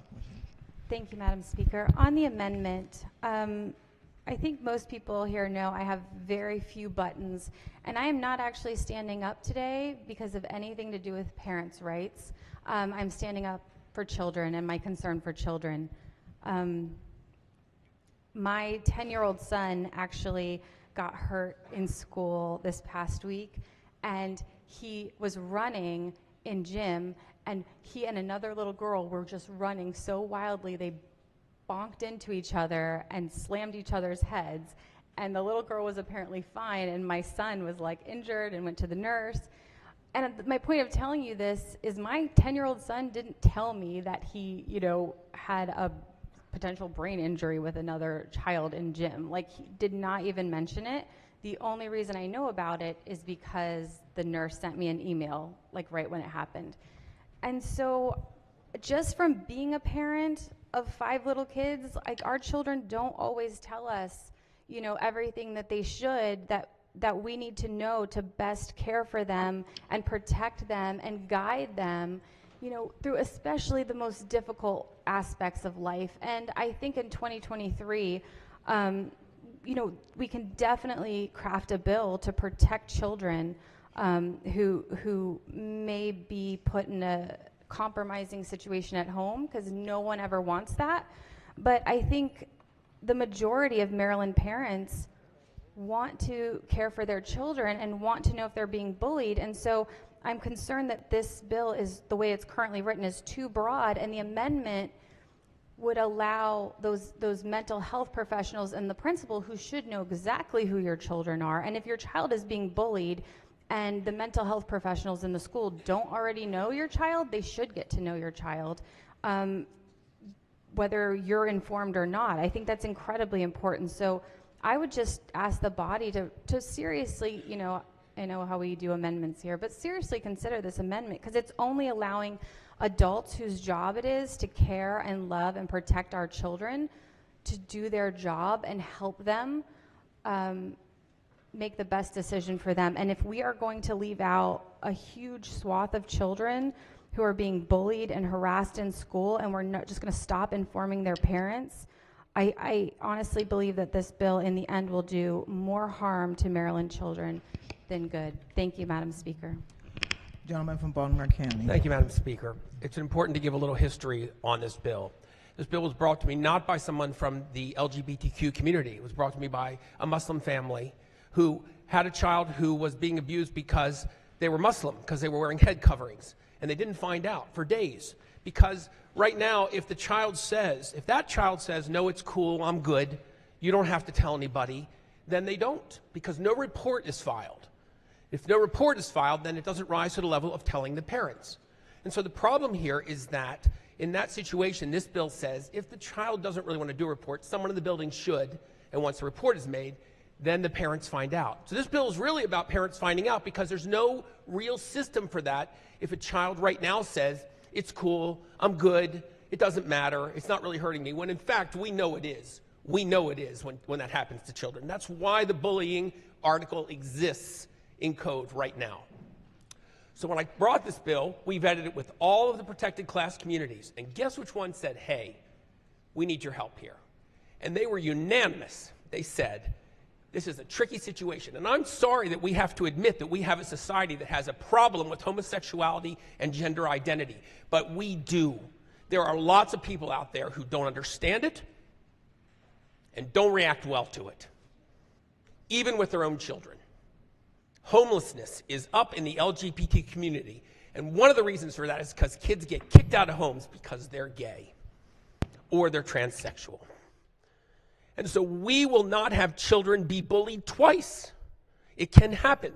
These professionals on the amendment, those professionals that are suggested in the amendment, could certainly sit with that child and counsel them as to whether or not they wanted to make this report. They could say, let's talk about your parents' reaction. They can be there for them, but the agency, as the floor leader says, has to ultimately reside with the individual, because they could be in different danger than a kid who's Muslim and they report, because their parents very likely know they're Muslim. In many cases, parents don't know that children have gender identity changes or that they're homosexual. And so it's important for us to still get the reporting that is so important, but at the same time, not reduce the children's ability to protect themselves. So I ask you to resist this amendment, please. Madam Speaker. Gentleman from Baltimore County. Thank you, Madam Speaker, and I'll be very brief this morning. So this is a very interesting question, completely legitimate point. I want to revisit an issue that happened in my district, Patapsco High School, something I've talked about several times now. The attacks on gay students at that school became so bad before school, after school, throughout the day, and the school wasn't taking any action on the issue. They were completely dropping it. Students walked out in protest. They began to talk about it in first period, and the response of the school was to cut the first period. So I think it's a completely legitimate problem, but I think there's a way to do this. If you go to a parent, you don't need to say, oh, hey, by the way, the motivation was based on your child's sex. But what we're doing here in this bill is creating a situation where a young person, 16, 15, who is completely under duress, who's being attacked for the most personal parts of their being, we're going to defer to those students who are in these completely toxic situations, and in that case, they may not opt to report to their parents at all. And what the amendment addresses is, hey, let's sit down with a mental health professional, someone who can work through this with you and can say, we're going to provide a path forward. We're not going to talk about these issues, but we want to make sure your parent is informed here. How many times in this body have we heard that a person's brain is not fully developed until they're 25, 29? And we're going to take a young person who's 16, 15, 14 in a situation of complete duress, and we're likely allowing them to isolate themselves in this situation. So I think the amendment is well thought. I think it addresses these exact circumstances, which have happened in my district and are clearly happening around the state. But what we shouldn't do is allow these students to isolate themselves when we're already experiencing situations where the administration, frankly, is sweeping these cases under the rug. So I would support the amendment. Gentleman from Montgomery. Move the previous question.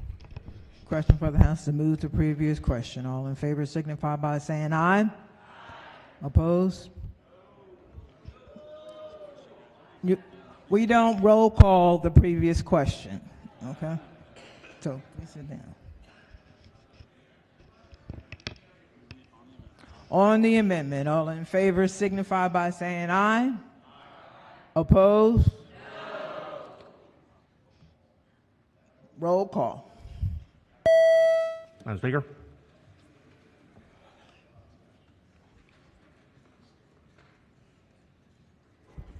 Madam Speaker, explain my vote. Gentlemen, go ahead. Thank you, Madam Speaker. I'm voting yes on this amendment because of just because of the floor debate. We have another bill that's coming through the General Assembly that really takes rights away from parents. I'm looking at the bill, I think it's page 3. It says, alleged victim's actual perceived gender identity. Well, I would like someone to explain that for a 5-year-old perceived gender identity. We've all had friends, maybe they called them tomboys years ago. But now that's in a special category. So if this person is being bullied, this child who's a tomboy is being bullied, the bullies know, the teachers know, everyone knows but the parents. And the floor leader made a point of saying, well, one out of seven children need to hide this from their parents.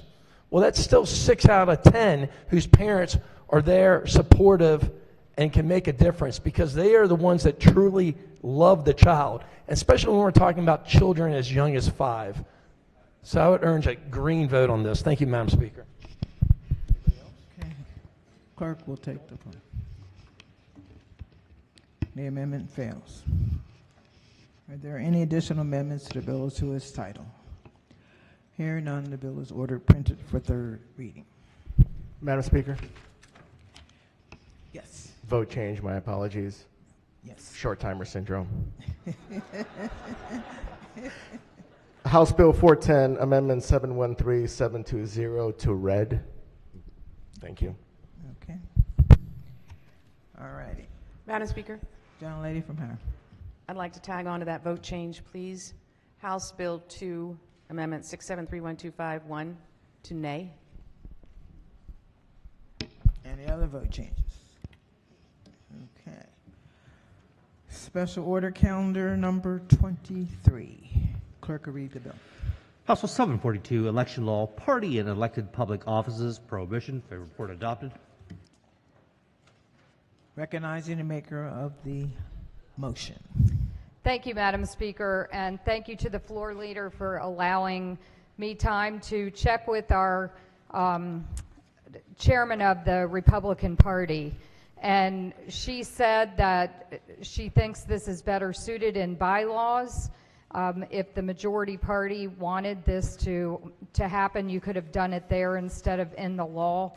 But at this point, we're not going to bring a floor amendment. It's unfortunate that each political party cannot deal with this issue on their own, but it's here in House Bill 742. Thank you.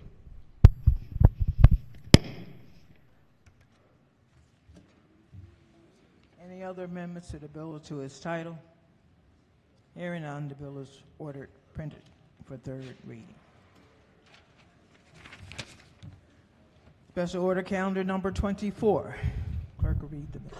House Bill 814, Maryland Health Benefit Exchange, State-Based Young Adult Health Insurance Subsidies Pilot Program, Sunset Repeal. Favor report is amended, adopted. Recognizing the minority leader. Thank you, Madam Speaker. I have an amendment at the desk, 883023/1. Amendment number 1. Thank you. Move so much to be considered the reading of the amendment. So ordered. This bill continues a policy of subsidizing health care insurance, essentially, for a certain class of individuals. We're calling them young adults. I believe it's defined as people from the age of 18 to the age of 34. In every generation, you get to hold on to your adolescence a little bit longer.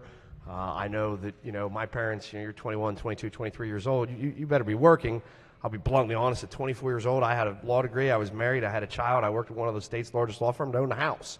If I would have gone back to my parents and said, can you please subsidize my health insurance, they would have been like, who are you and why are you here at our house? But with every generation, things extend a little bit. I understand that. I have a daughter of this age group. I guess I view her as a young adult, although she has a child of her own.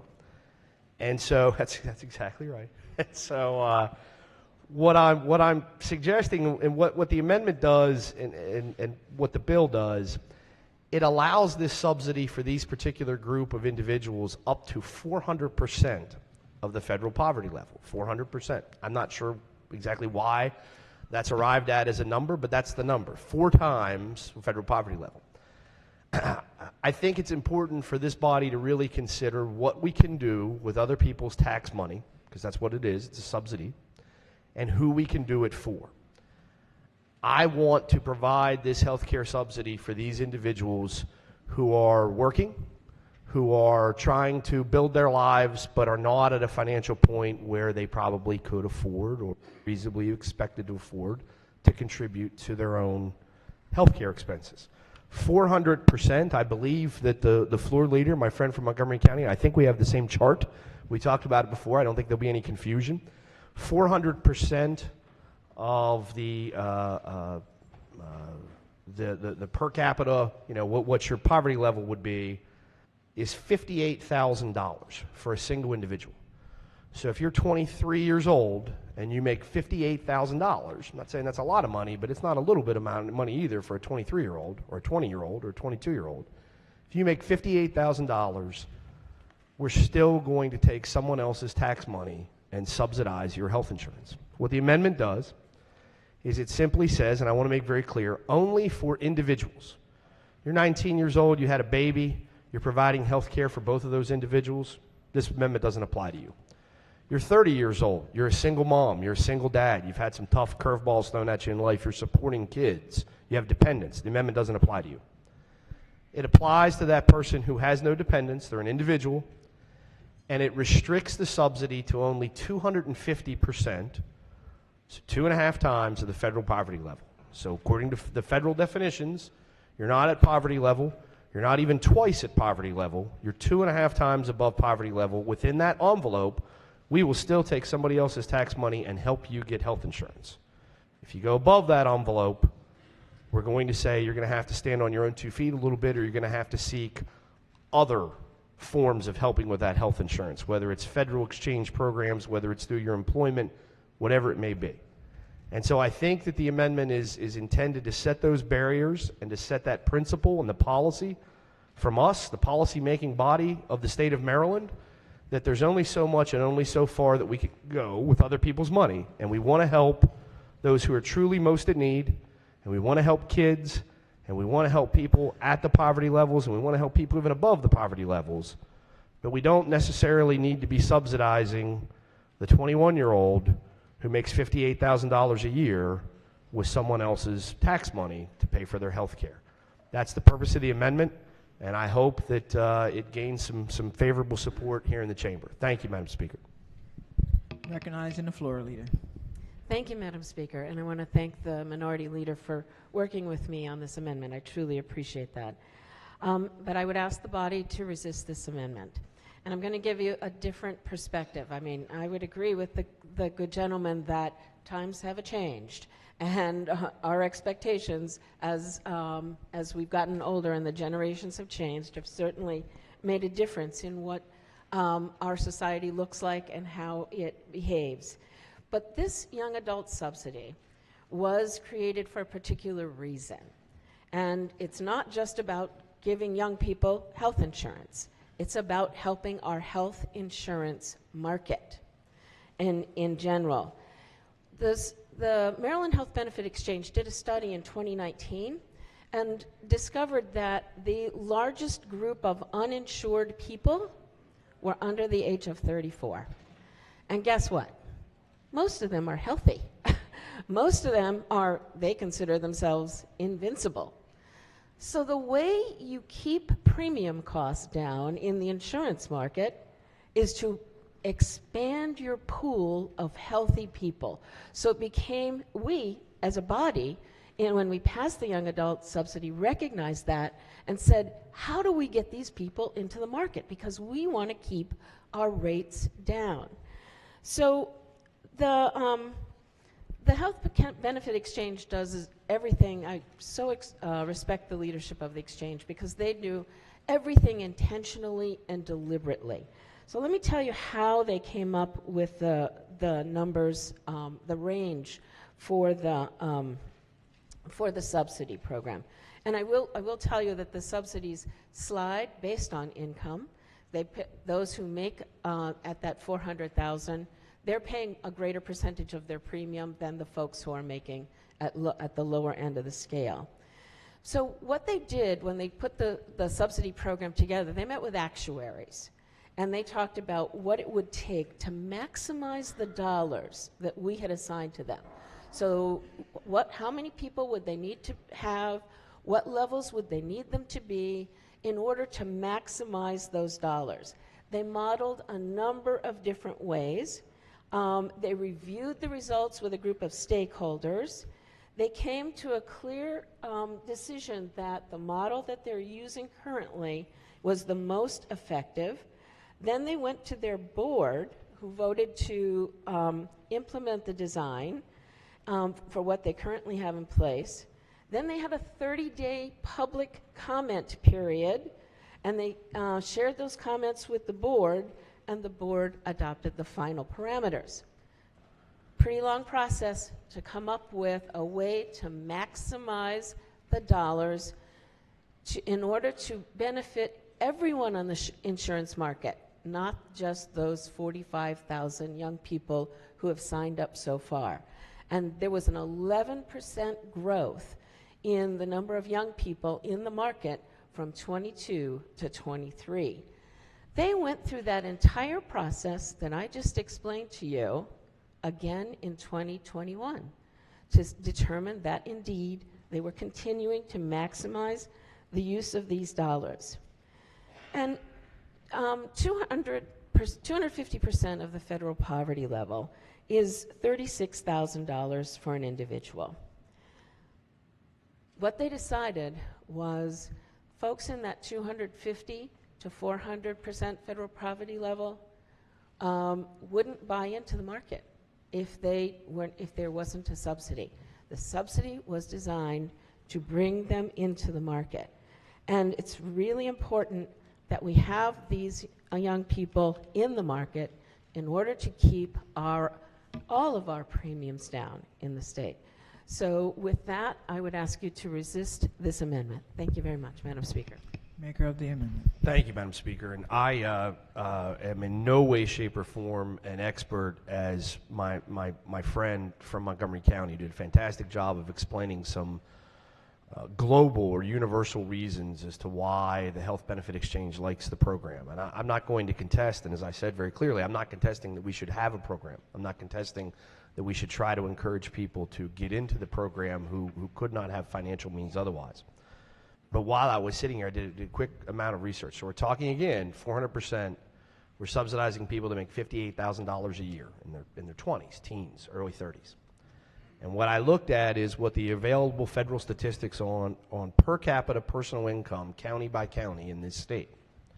In my county, the average person makes $47,000 a year. You're subsidizing someone who makes more than $10,000 more than the average person if they're young.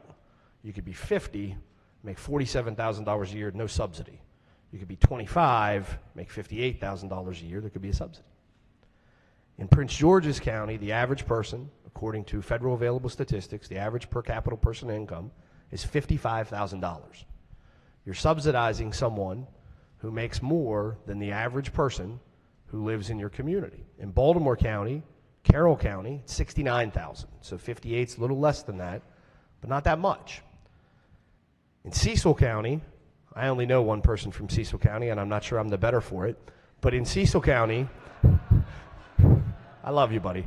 In Cecil County, the average per capita personal income is $55,000. So you're subsidizing someone's health insurance, a young, able-bodied person, presumably, who is making more money, potentially, than the average person in your county. In fact, there are only 6 counties in the state of Maryland that the per capita average income is above $70,000. So not too much above that $58,000 mark. The subcommittee, or the vice chair of the committee now, is a wonderful person who has a tremendous amount of knowledge about how these things work and does things only from a perspective of good faith, and I appreciate that. But I do think that it's important to realize who we're taking money from and who we're sending money to, and is that really fair? Is it equitable? Does it make sense? And when we talk about the millions and billions of dollars that we throw around here, it's unfathomable, with probably very, very few exceptions in this room. None of us throw around millions of dollars and billions of dollars. Probably no one throws around billions of dollars, unless you're Elon Musk or someone. We're throwing around millions and millions and millions of dollars without, I think, really taking the time to see who's getting it, how does that work in their society, and how does it work out. So I appreciate everything that the gentlelady from Montgomery County has said about the overall program and why they think they want to do this to work, but I think that the amendment makes common sense, and I think it would reflect the better priorities of the taxpayers and the citizens of Maryland And I would move the amendment subject to any further debate, Madam Speaker. Floor leader. Thank you, Madam Speaker. And thank you, General Sir, for your remarks. I think one of the priorities of the people of Maryland is keeping health care costs down. And that's what this program is designed to do. So it's not about taking money away from someone to give to someone else. It's about the benefit that comes back to you in that money that you paid into taxes in order to help you pay your health care costs. And if you think about $58,000, and the minority leader and I had a brief conversation about this earlier, and he just gave some statistics about what the different average incomes are. I can tell you that $58,000 doesn't go very far in Montgomery County. By the time you pay for your rent, by the time you pay for transportation, by the time you pay for food, child care, $58,000, not child care because it wouldn't count on him. These only are individuals, sorry. I just know that's one of the expenses people have. But once you pay all those expenses in Montgomery County, we have educators who are making that amount of money and we're still working 2 jobs in order to be able to live in Montgomery County. So one of the things that we don't take into account necessarily all the time is the differential income levels across the state. But we can help people keep healthcare costs down by making sure that we have healthy people, and most of them are young, in our pool. So I think there's a benefit to all of us, and that's why this program works for us in Maryland. Thank you. I'd simply move the amendment, Madam Speaker. Okay. Question for the House is the adoption of the amendment. All in favor signify by saying aye. Aye. Opposed? No. Roll call. Madam Speaker.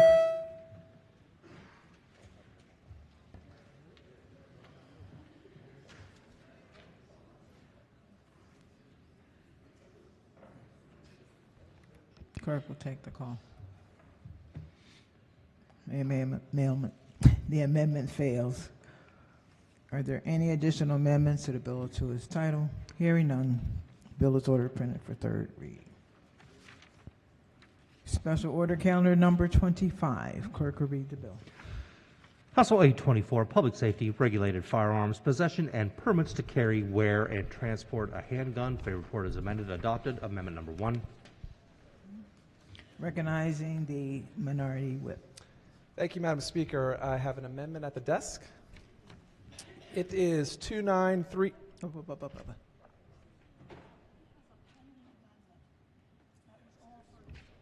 What's this?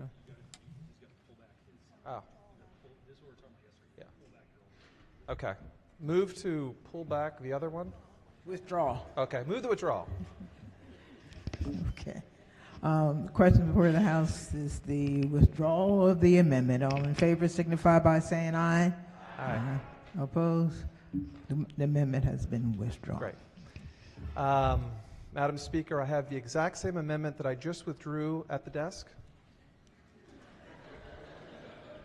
It's 293926. Amendment number 1. Okay. So just to offer some clarity, yesterday there was some confusion. The chair and I had an opportunity this morning and yesterday to reach out to Bill Drafting and the Amendments Office. And in his defense, the amendment was written a little strange, but we did confirm that the amendment only does one thing. And what it does is it prohibits the increase or the doubling of fees related to a concealed carry permit. So I don't want to belabor the point. Maryland now, you have an opportunity for self-protection to get a concealed carry permit. You have to pay a fee to get such permit, and it is my belief that those fees should stay affordable. And so for those reasons, I ask that we move this amendment. It's very reasonable, and I appreciate the good chair, who's a good friend of mine, considering it a friendly amendment. Thank you. Madam Speaker. Chairman of the committee. Good try. The I would ask the body to resist the amendment. Again, the fee has not been raised since 1992. We've looked at how much money comes in off of the fee as compared to what the state police pays or costs in the licensing department. We believe the fee is appropriate, and we'd ask you to resist the amendment. Madam Speaker. Maker of the amendment. I'll yield to the gentleman in the back, if that's okay. Gentleman in Anne Arundel. Thank you, Madam Speaker. I rise in support of the amendment. I think that access to our fundamental rights should be free or as close to free as possible. I think that as a veteran and as a taxpayer. And in the state of Maryland, we believe that too, because right out in the front of this building, we have Lawyers Mall, and we spent millions and millions of dollars for not only a place for people to visit and see Thurgood Marshall, but also a place for people to have their voices heard. And they do that for free, without permit, as individuals. They exercise their freedom of speech, and I don't want any lack of access. Whether you agree with it, disagree with it, it doesn't matter. The courts have spoken, they've spoken loudly, and this just is what it is, and I want to see as little lack of access for people accessing their rights as possible. Thank you, Madam Speaker. Maker of the amendment. I move the amendment, Madam Speaker. Thank you. On the amendment, all in favor signify by saying aye. Opposed? Roll call. Madam Speaker.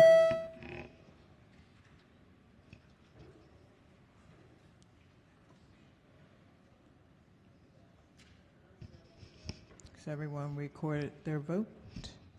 Clerk will take the call. The amendment fails. Are there any additional amendments to the bill or to its title? Hearing none, the bill is ordered, printed for third reading. Special order calendar number 26. Clerk will read the bill. House Bill 843, Baltimore Regional Water Governance Task Force. Favor report adopted. Gentleman from Baltimore County, maker of the motion. Thank you, Madam Speaker. I have an amendment at the desk. Please bear with me. I just received some news from Back River wastewater treatment plant just had a massive explosion and a fire. So please keep these people in your prayers.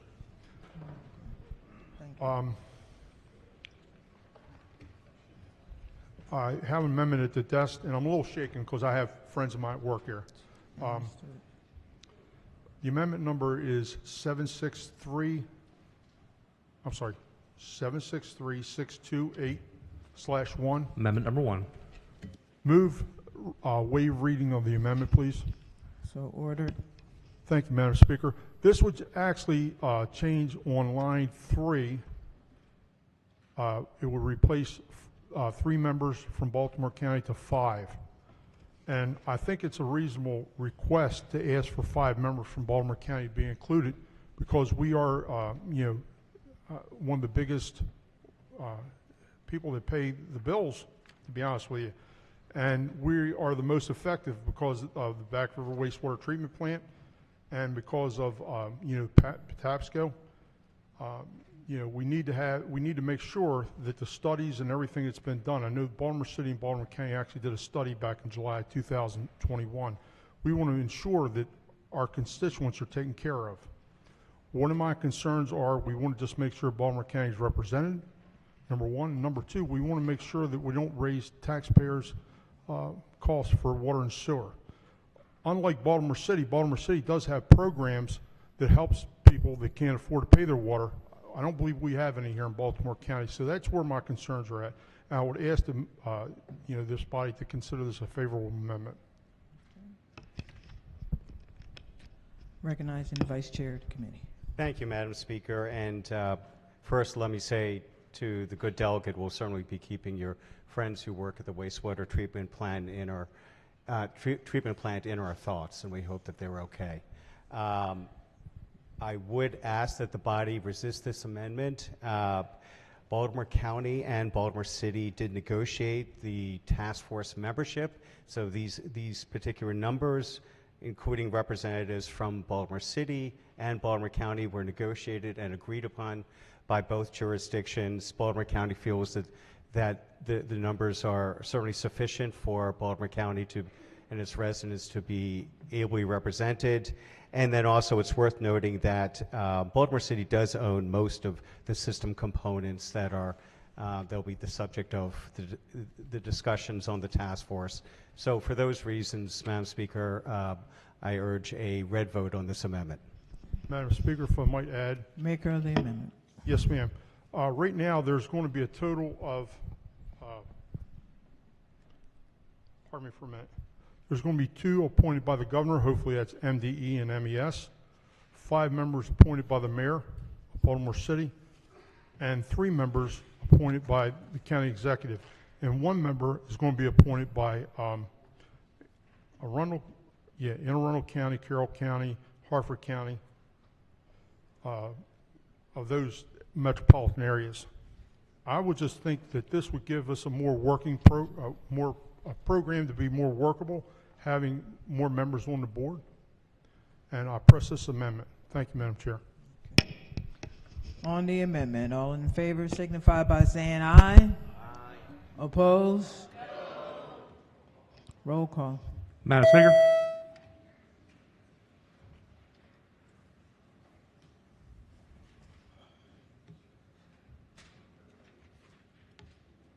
Clerk will take the call. The amendment fails.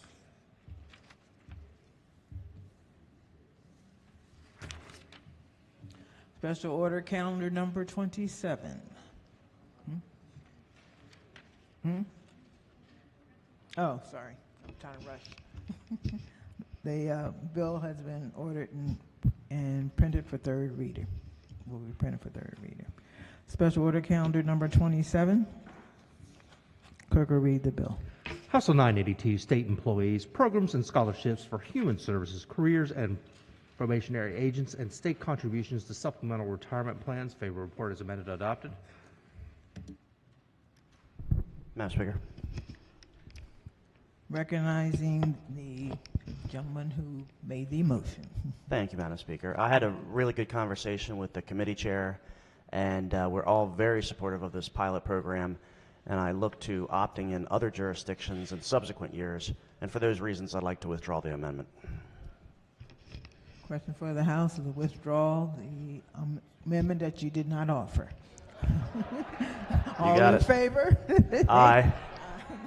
Opposed? Thank you for doing that. Thank you, Madam Speaker.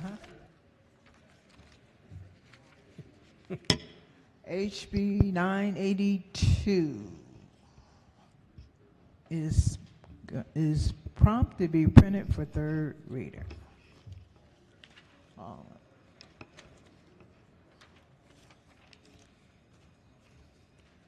Okay, special order calendar number 28. Clerk will read the House Bill 1196, County Boards of Education, Blueprint for Maryland's Future Implementation Coordinator Salary Grant. Favor report is amended and adopted. Recognizing the gentleman from Calvert who made the motion. Thank you, Madam Speaker. This, I think the comments I have on this are probably more appropriate for third reader. So I thank the floor leader for answering questions. Thank you.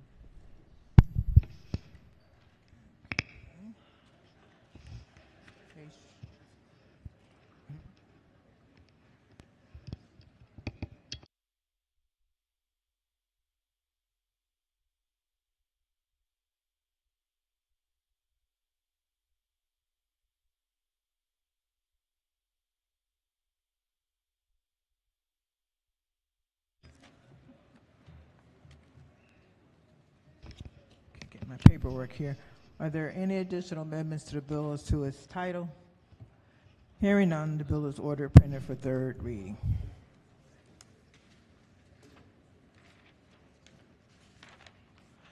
Special order calendar number 29. Clerk will read the bill. House Bill 1200, Elections, Election Judges, Minimum Compensation. Favor report is amended and adopted. Recognizing the floor leader. Oh, thank you, Madam Speaker. I have an amendment at the desk. It is amendment number 22323-1. Amendment number 1. Move so much be considered the reading of the amendment. So ordered. So overall, I think this is a fantastic bill, and I want to vote for it. So House Bill 1200 addresses a desperate call for help with the recruitment of election judges that has been badly needed for several years. I especially like the section of this bill that pertains to giving returning election judges a bonus of at least $100 per day.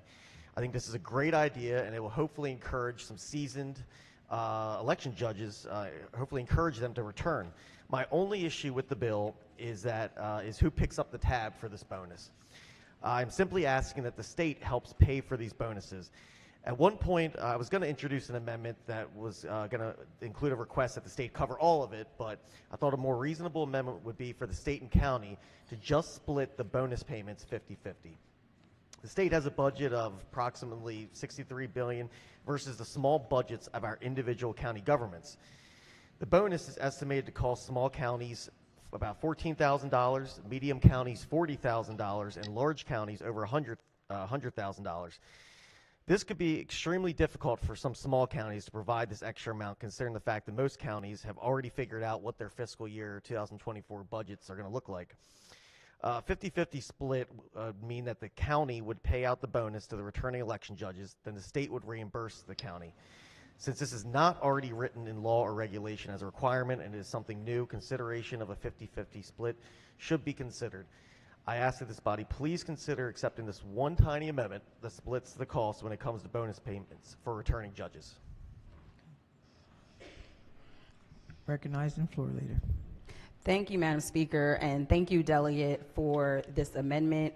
We appreciate your support of the legislation, and one thing that you are absolutely correct in is that we are dealing with a very dire situation when it comes to recruiting and retaining our election judges. I think everyone in this body understands how important it is to have our judges and a full suite of the judges and the roles that are needed at every single poll and every single early voting site throughout the election in order for us to be able to run a fair and efficient election. And so what this bill is really about is ensuring that the compensation that those judges are receiving, that they are increased, and that we're particularly incentivizing our returning judges who have that knowledge. And so I do appreciate your support of the bill. Now, on the cost, I want to make sure that the body understands that this is a cost that is very fair and proportional. So, for example, a jurisdiction like Montgomery County, where I represent, is going to bear the brunt of the cost because we have the most people of any jurisdiction in the state, therefore the most precinct locations, the most early voting locations, most likely, et cetera. A jurisdiction that is smaller is bearing a smaller proportion of the cost. And colleagues, we're not talking about a lot of money. For most jurisdictions, we're literally talking about tens of thousands of dollars. We have some jurisdictions where we expect potentially it might be $17,000. It might be $30,000 out of a budget that is in the hundreds of millions of dollars. For example, colleague, I think you represent Carroll County, and your budget is maybe somewhere around 500 million, somewhere around, that sounds about right. For a jurisdiction like yours and the budget of that size, I do think it is reasonable around something so important as our election judges' recruitment and retention to be able to bear the cost of what we're talking about of tens of thousands of dollars to ensure that our election judges have some type of fair compensation that we can recruit and retain them. This cost, colleagues, has always been borne by the local jurisdiction. This has always been a cost that the local jurisdictions have borne the burden on when it comes to our election judges. So I ask you to reject this amendment and to support the original legislation without this amendment that ensures that our election judges can be fully available and recruited and retained for our upcoming elections. Thank you. Maker of the amendment. Thank you, Floor Leader. And I agree with almost everything you said. I mean, I agree that this is extremely important and that we definitely need our election judges, our folks that have been there before, to come back. And you're correct that election judges are paid by the counties, but there is some precedence with the state and the county splitting things down the middle, 50-50, when it comes to elections. The postage for by-mail ballots was codified in a prior session to be 50-50, and our voting systems, those are also a 50-50 split. With that, I'll move the amendment. Question for the House is the adoption of the amendment. All in favor signify by saying aye. Oppose? Roll call. Madam Speaker.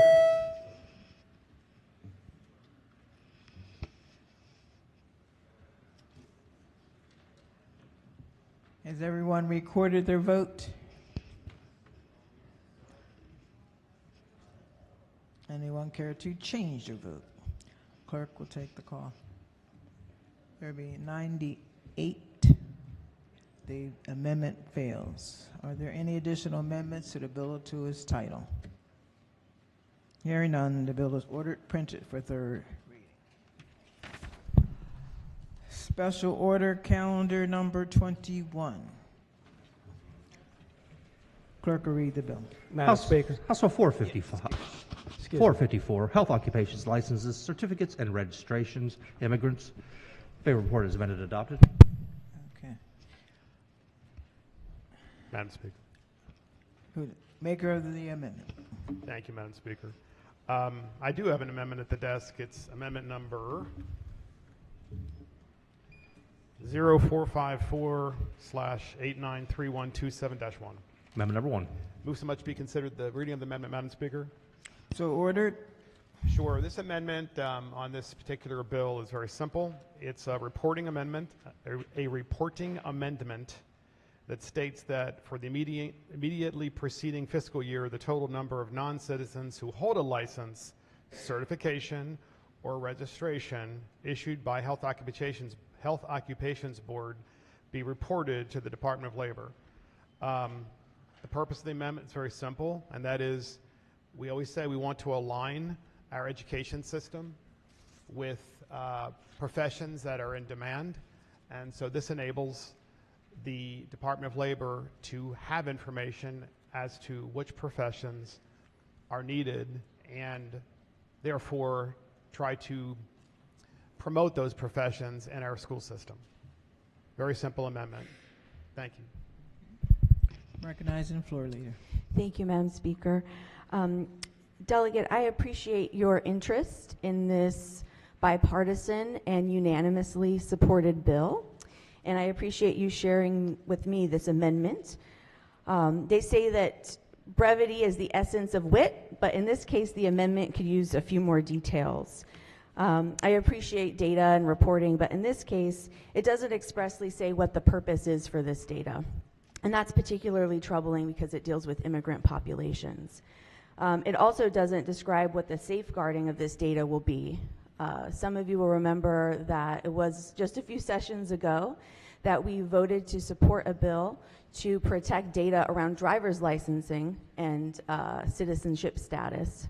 And so we have that precedent in our legislature, but it's not present in this amendment. Thirdly, this amendment, which is very, very short, just 3 lines, doesn't describe how you would actually determine who is a citizen. Based on the application form as it is, you would look towards a social security number. But the problem with that is there are many people who are not citizens who have social security numbers. A social security number signifies legal permanent status, but it does not signify citizenship. People who have received TPS, DACA recipients, anyone who is a legal permanent resident or green card holder will have a social security number. And so we can't get to the data that the delegate is requesting using that criteria. The only way to really do it would be to ask outright on the application form, are you a citizen? The problem with that is that national origin is a protected class in our labor laws, and so we're really setting our state up for a lot of liability if we went down that route. So I could go on and on about this unfunded mandate and talk about the huge fiscal note that would incur if we were to pass this amendment. Just for the Chamber's reference, there are 20 healthcare occupational boards in this state, 112 different licenses that are possible. Just for the Board of Nursing alone, they deal with 300,000 licenses. So just the process of collecting this data, the burden of a new reporting requirement for these they are awesome too, but often beleaguered boards would be far too cumbersome, and so I would ask the body to oppose this amendment. Maker of the amendment. Thank you, Madam Speaker. Once again, it's a simple reporting amendment for us to know how many licenses are issued and in what occupations, so that we know in which areas we should promote and align education in the state. Also, I did hear what the gentle lady said concerning my amendment and citizenship. I do think that there is a common principle that certainly the Republican caucus holds, and I think that everyone here should, and that is that citizenship matters. Citizenship matters. And it should matter certainly in preference for jobs. That should be a principle. And we can talk about the mumbo-jumbo federal law, you know, we're going to get ourselves in trouble with lawsuits. Citizenship matters when we hire people. And they should be given preference always. Thank you. Floor Leader. Thank you, Madam Speaker. I know citizenship is important, and that's why hundreds of thousands of people are actively trying to pursue it. But we have a broken immigration system. Many times people talk about the pathway to citizenship, but I've never really heard anyone accurately and articulately describe what that is. But let me tell you, even if you come here legally with a temporary work visa, here with legal status, it can take on the short range of 14 years to get citizenship. It's a long process. And in the meantime, our state has a huge workforce shortage.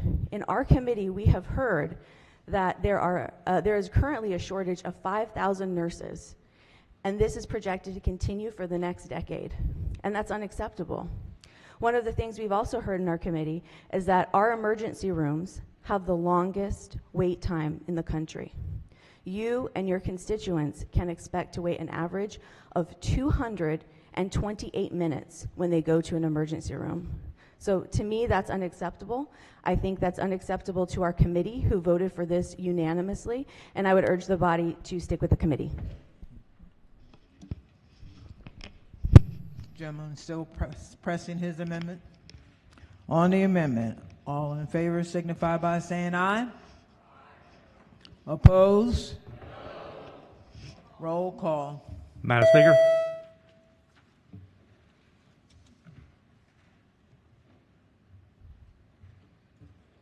Has everyone recorded the vote?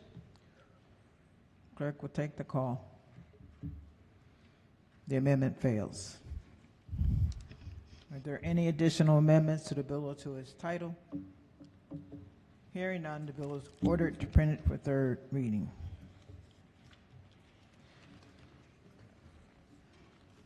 That was the last special order. This would be a good time. You have a vote change, let us know before we go to the rest of the work on the desk. Madam Speaker. Change. Gentleman from Western Maryland. Thank you. I'd like to change my vote on from red to green on Amendment 673125 on House Bill 2. Thank you. Gentleman from Baltimore County. Madam Speaker, Amendment 293926/1 of HB 824, change my vote to nay.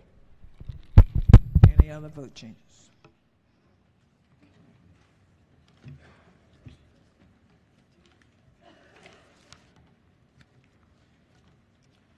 Quorum call. Madam Speaker.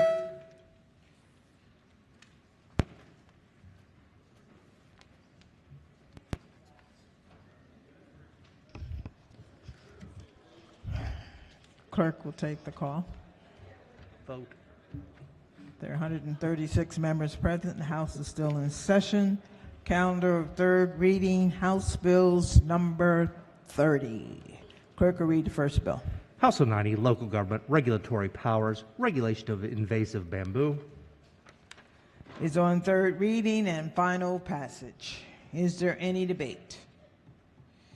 If not, the clerk will call the roll. Madam Speaker. Has everyone recorded their vote? Does anyone care to change their vote? If not, the clerk will take the call. There being 131 votes in the affirmative, House Bill 90, having received a constitutional majority, is declared passed. Clerk will read the next bill. House Bill 270, Film Production Activity Income Tax Credit Alterations and Maryland Entertainment Council. Is on third reading and final passage. Is there any debate? If not, the clerk will call the roll. Madam Speaker. Has everyone recorded their vote? Does anyone care to change their vote? If not, the clerk will take the call. There being 117 votes in the affirmative, House Bill 270, having received a constitutional majority, is declared passed. Clerk will read the next bill. House Bill 435, Prince George's County Speed Monitoring Systems, Maryland Route 210, Indian Head Highway. Is on third reading and final passage. Is Madam there... Of course. The gentleman from Cecil? St. Mary's. St. Mary's. Madam Raza, I'm not going to vote for this bill. That might shock a lot of people, but, you know, speed cameras on 210, it's interesting. If you're familiar with Prince George's County, the main thoroughfare through southern Maryland into Charles County is down Route 210. You got Route 210, you have Route 5. And there's already 3 speed cameras there, and this bill expands it to 10. 6. All right, doubles it. Was 10 in some note I read. So, yeah. So, look, this looks like it could be another tax on the Charles County and possibly St. Mary's County citizens with very little effect. So I'm voting no. Thank you. Is there any other debate? If not, clerk will call the roll. Madam Speaker. Has everyone recorded their vote? Does anyone care to change your vote?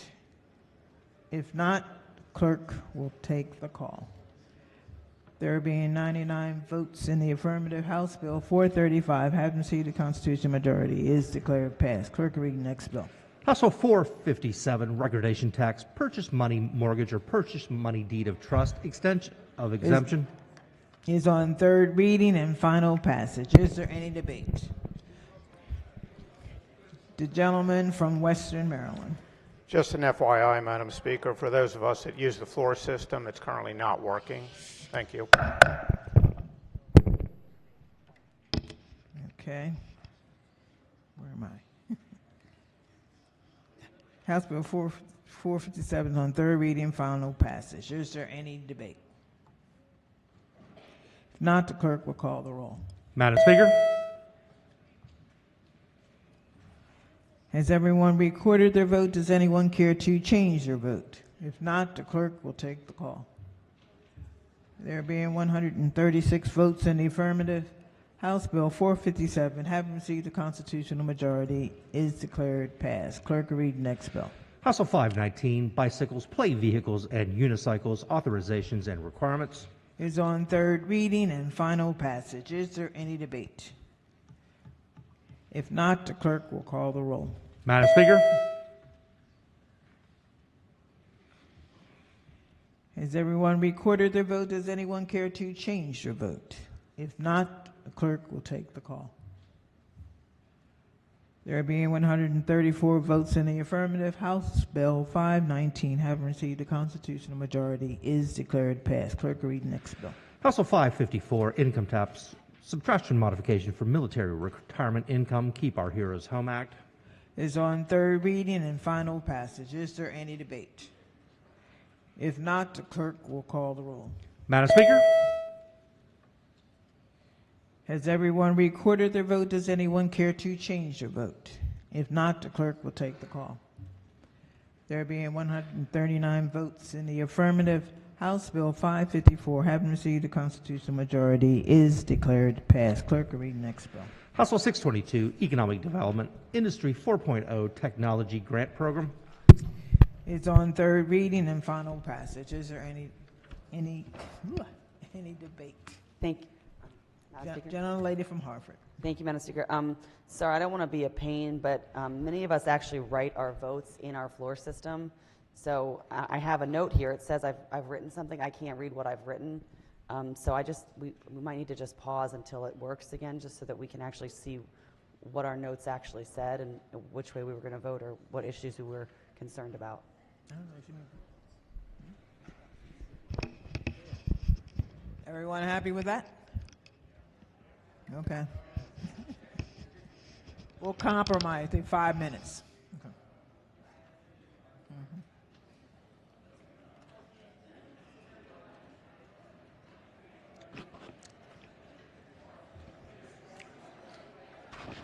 Which means 12:20 exactly.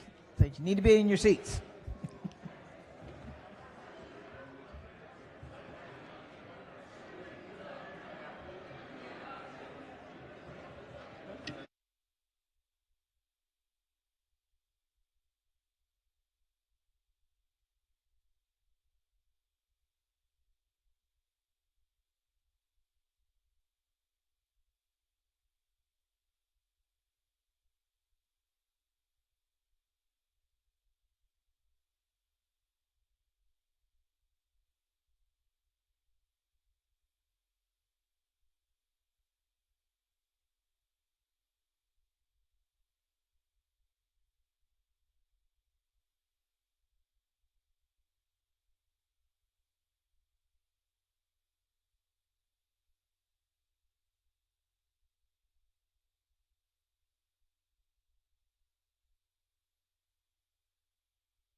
12:20, 12:20. Get in your seats, please.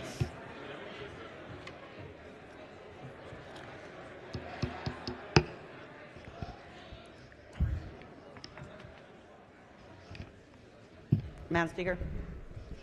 Yes. General Lady from Hartford. Thank you, Madam Speaker. So some of us really like to read the bills before we vote on them, and the system has still not come back online. It's still spinning. I think it's only really fair that we are able to actually read the bills while we're voting on them. That's why we got rid of the printed system, so that we could use this online system, but it really needs to be working. I don't think it's fair to my constituents if I'm voting on bills I can't read. Madam Speaker. Majority Leader. Thank you, Madam Speaker. I agree the floor system is very convenient. However, you can read the bills on the Maryland General Assembly website. If you click on Agenda and click on House, you can see the calendars that are there, and click on the bills. The third reader text is posted.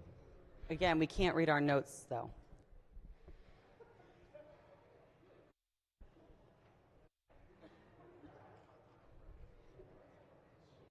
All right. Leadership, can you come up front here? This will give you a couple extra minutes, General Lady. Okay.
Rose, read the next bill. House Bill 622, Economic Development Industry 4.0 Technology Grant Program. It's on third reading and final passage. Is there any debate? Madam Speaker. General Lady from Hartford. Thank you, Madam Speaker. I'm really glad that I have my floor system back and I could see my notes. I appreciate that, the delay. Sorry, guys. So I just have a couple questions about how this bill is going to work. If there's a floor leader that might rise for a minute. Oh. Floor leader. Oh, I forgot this was you. Okay. Well, that should Welcome. make a difference. No, it doesn't, sadly.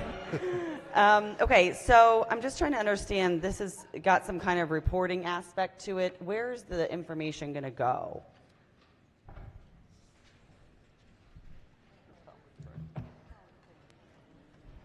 What information are you referring to when you say reporting information? Well, they have to give information to be eligible for this grant. They have to like give their invoices or something like that. Where does it go specifically? Yeah, the Department of Commerce is administering the grant. It's Okay. it requires matching funds, so they would have to show proof that they invested in this 4.0 technology in order to be eligible for the reimbursement. Okay.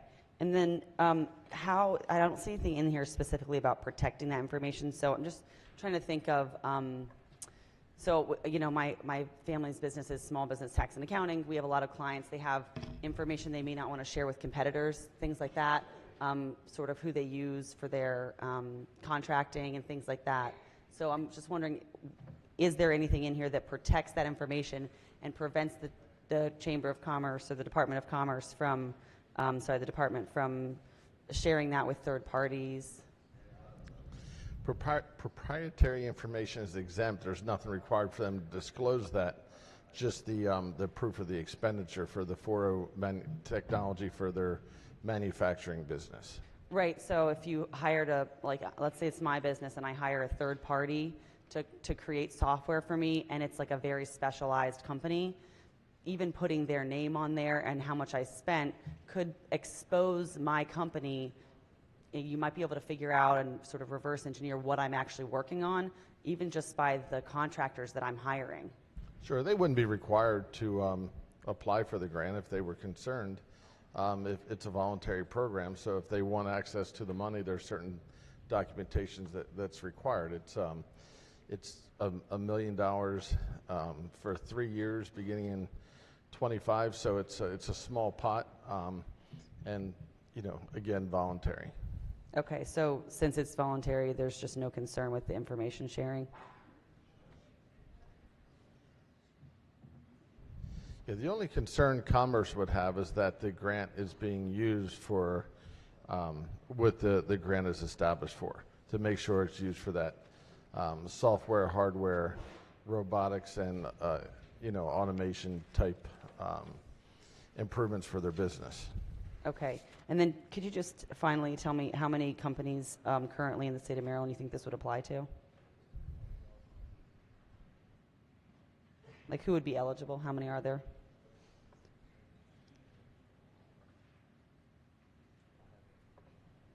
We don't have that on hand.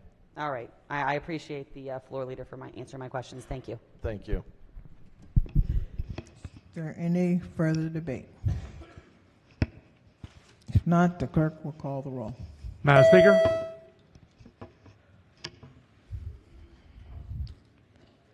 Has everyone recorded their vote? Does anyone care to change their vote? If not, the clerk will take the call. There being 122 votes in the affirmative, House Bill 622, having received the constitutional majority, is declared passed. Madam Speaker. Yes. My button wasn't working on House Bill 457 or 519. I'd like to be recorded in the green. Thank you. Any other vote issues? Okay. Calendar of third reading House Bills number 31. The clerk will read the first bill. House Bill 779, tax sales revisions. Is on third reading and final passage. Is there any debate? If not, the clerk will call the roll. Madam Speaker.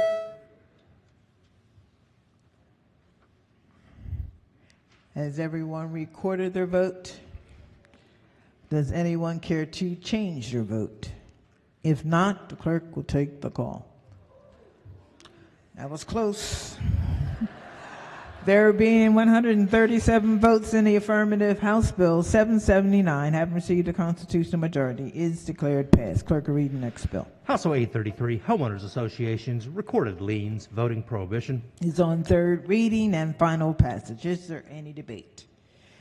If not, the clerk will call the roll. Madam Speaker. Has everyone recorded their vote? Does anyone care to change their vote?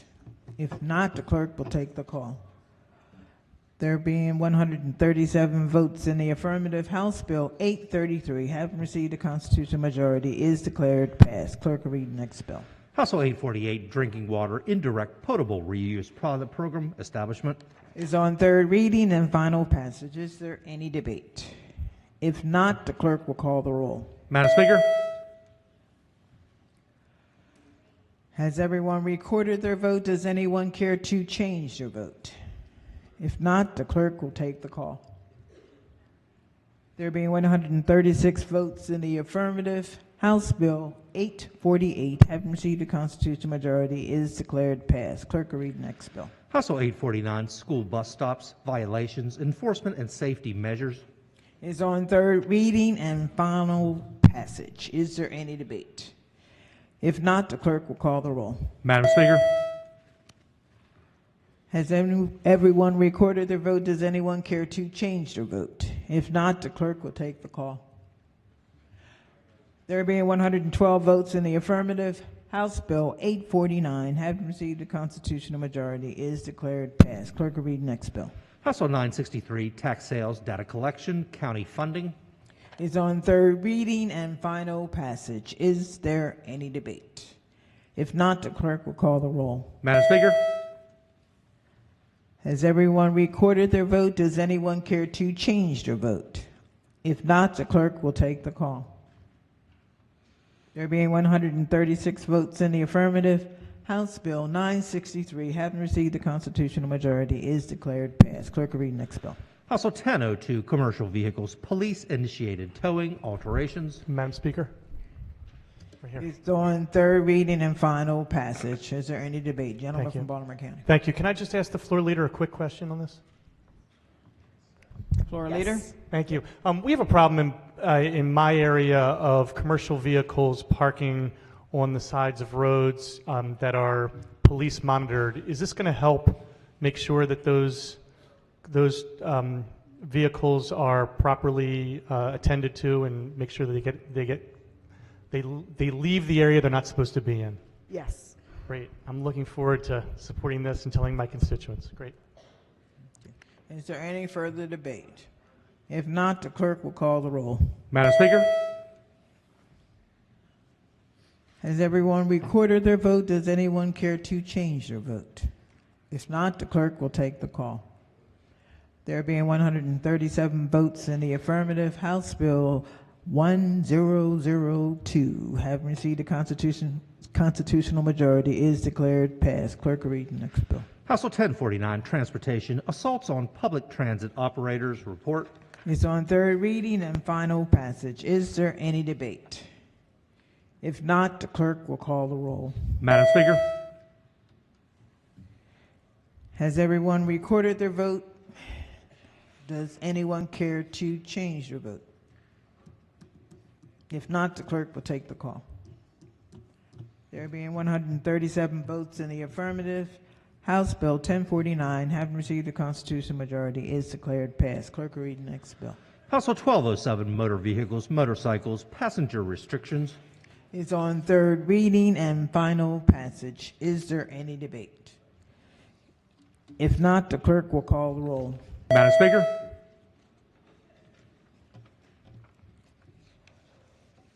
Has everyone recorded their vote? Does anyone care to change their vote? If not, the clerk will take the call. There being 135 votes in the affirmative, House Bill 1207, having received a constitutional majority, is declared passed. Clerk will calendar of third reading House Bills number 32. Clerk will read the first bill. House Bill 98, Condominiums, Mandatory Insurance Coverage, Alterations. Is on third reading and final passage. Is there any debate? If not, the clerk will call the roll. Madam Speaker. Has everyone recorded their vote? Does anyone care to change their vote? If not, the clerk will take the call. There being 135 votes in the affirmative, House Bill 98, having received the constitutional majority, is declared passed. Clerk will read the next bill. House Bill 105, Real Property, Condominiums, and Homeowners Associations, Governing Bodies, and Annual Meetings. Is on third reading and final passage. Is there any debate? If not, the clerk will call the roll. Madam Speaker. Has everyone recorded their vote? Does anyone care to change their vote? If not, the clerk will take the call. There being 136 votes in the affirmative, House Bill 105, having received the constitutional majority, is declared passed. Clerk will read next bill.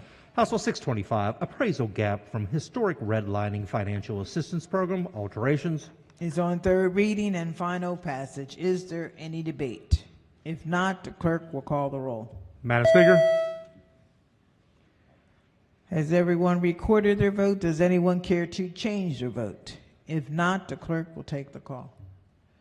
There being 137 votes in the affirmative, House Bill 625, having received the constitutional majority, is declared passed. Clerk will read the next bill. House Bill 680, Income Tax Student Loan Debt Relief Tax Credit, alterations. It's on third reading and final passage. Is there any debate? If not, the clerk will call the roll. Madam Speaker. Has everyone recorded their vote? Does anyone care to change their vote? If not, the clerk will take the call. There being 126 votes in the affirmative, House Bill 680, having received a constitutional majority, is declared passed. Clerk will read the next bill. House Bill 802, Institutions of Higher Education, Sports Wagering Contracts, Prohibition. Is on third reading and final passage. Is there any debate? If not, the clerk will call the roll. Madam Speaker. Has everyone recorded their vote? Does anyone care to change their vote? If not, the clerk will take the call. There being 137 votes in the affirmative, House Bill 802, having received the constitutional majority, is declared passed. Clerk will read the next bill. House Bill 806, Vehicle Laws, Autonomous Vehicle Converters, Sale of Autonomous Vehicles. Is on third reading and final passage. Is there any debate? If not, the clerk will call the roll. Madam Speaker. Has everyone recorded their vote? Does anyone care to change their vote? If not, the clerk will take the call. There being 138 votes in the affirmative, House Bill 806, having received a constitutional majority, is declared passed. Clerk will read the next bill. House Bill 844, Housing and Community Development, Common Ownership Community Website. Is on third reading and final passage. Is there any debate? If not, clerk will call the roll. Madam Speaker. Has everyone recorded their vote? Does anyone care to change their vote? If not, the clerk will take the call. There being 131 votes in the affirmative, House Bill 844, having received the constitutional majority, is declared passed. Calendar of third reading, House Bills number 33. Clerk will read the first bill. House Bill 36, Real Property, Actions to Repossess, Proof of Rental Licensure. Is on third reading and final passage. Is there any debate? If not, the clerk will call the roll. Madam Speaker. Has everyone recorded their vote? Does anyone care to change their vote? If not, the clerk will take the call. There being 101 votes in the affirmative, House Bill 36, having received the constitutional majority, is declared passed. Clerk will read next bill. House Bill 51, Department of Transportation, Grant Anticipation Revenue Vehicle Bonds and Grant Anticipation Notes, State and Federal Transportation Funding Act. Is on third reading and final passage. Is there any debate? If not, the clerk will call the roll. Madam Speaker. Has everyone recorded their vote? Does anyone care to change their vote? If not, the clerk will take the call. There being 137 votes in the affirmative, House Bill 51, having received a constitutional majority, is declared passed. Clerk will read the next bill. House Bill 111, Maryland Medical Assistance Program and Maryland Children's Health Program, Eligibility and Enrollment. Is on third reading and final passage. Is there any debate? If not, the clerk will call the roll. Madam Speaker. Has everyone recorded their vote? Does anyone care to change their vote? If not, the clerk will take the call. There being 99 votes in the affirmative, House Bill 111, having received a constitutional majority, is declared passed. Clerk will read the next bill. House Bill 357, Pharmacy Benefits Managers, Definition of Purchaser, and Alteration of Application of Law. Is on third reading and final passage. Is there any debate? If not, the clerk will call the roll. Madam Speaker?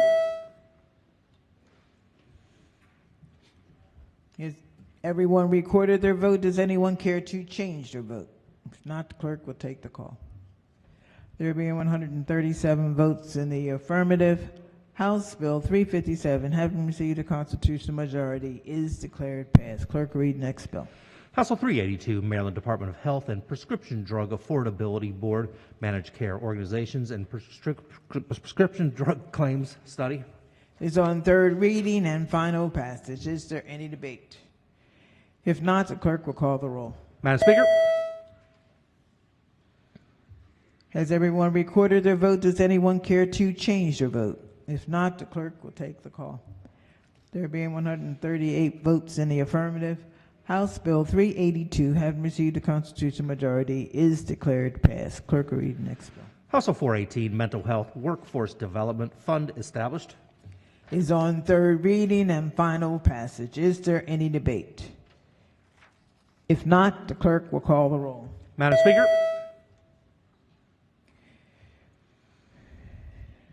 Has everyone recorded their vote? Does anyone care to change their vote? If not, the clerk will take the call. There being 131 votes in the affirmative, House Bill 418, having received a constitutional majority, is declared passed. Clerk will read the next bill. House Bill 429, Procurement Improvement Council Membership and Duties. It's on third reading and final passage. Is there any debate? Not, clerk will call the roll. Madam Speaker? Has everyone recorded their vote? Does anyone care to change their vote? If not, the clerk will take the call. There being 138 votes in the affirmative, House Bill 429, having received a constitutional majority, is declared passed. Madam Speaker. Yes, gentleman from Baltimore County. Thank you, Madam Speaker. I'd like to be recorded in the red for House Bill 111. Thank you.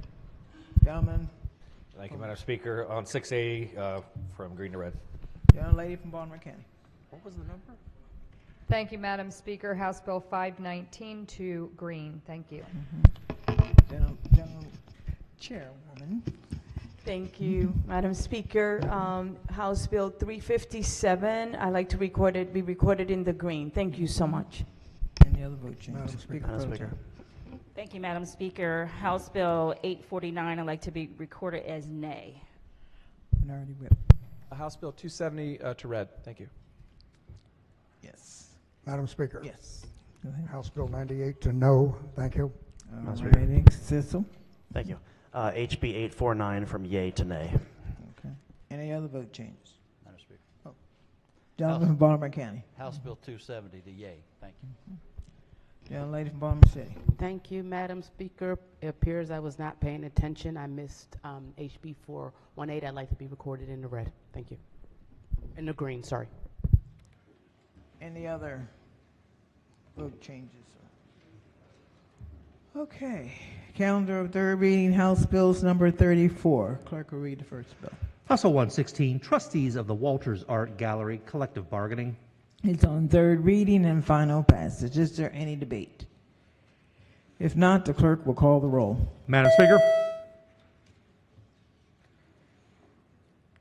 Has everyone recorded their vote? Does anyone care to change their vote? If not, the clerk will take the call. There being 103 votes in the affirmative, House Bill 116, having received the constitutional majority, is declared passed. Clerk will read the next bill. House Bill 172, Health Occupations Licensed Athletic Trainers Dry Needling Approval.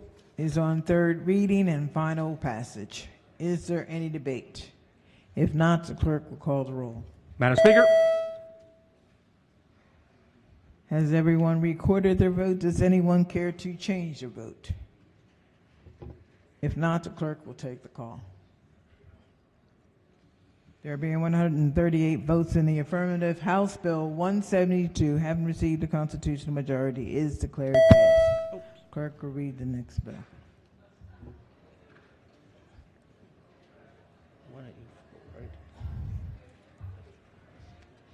House Bill 184, State Personnel, Education and Transportation Grievance Procedures. It's on third reading and final passage. Is there any debate?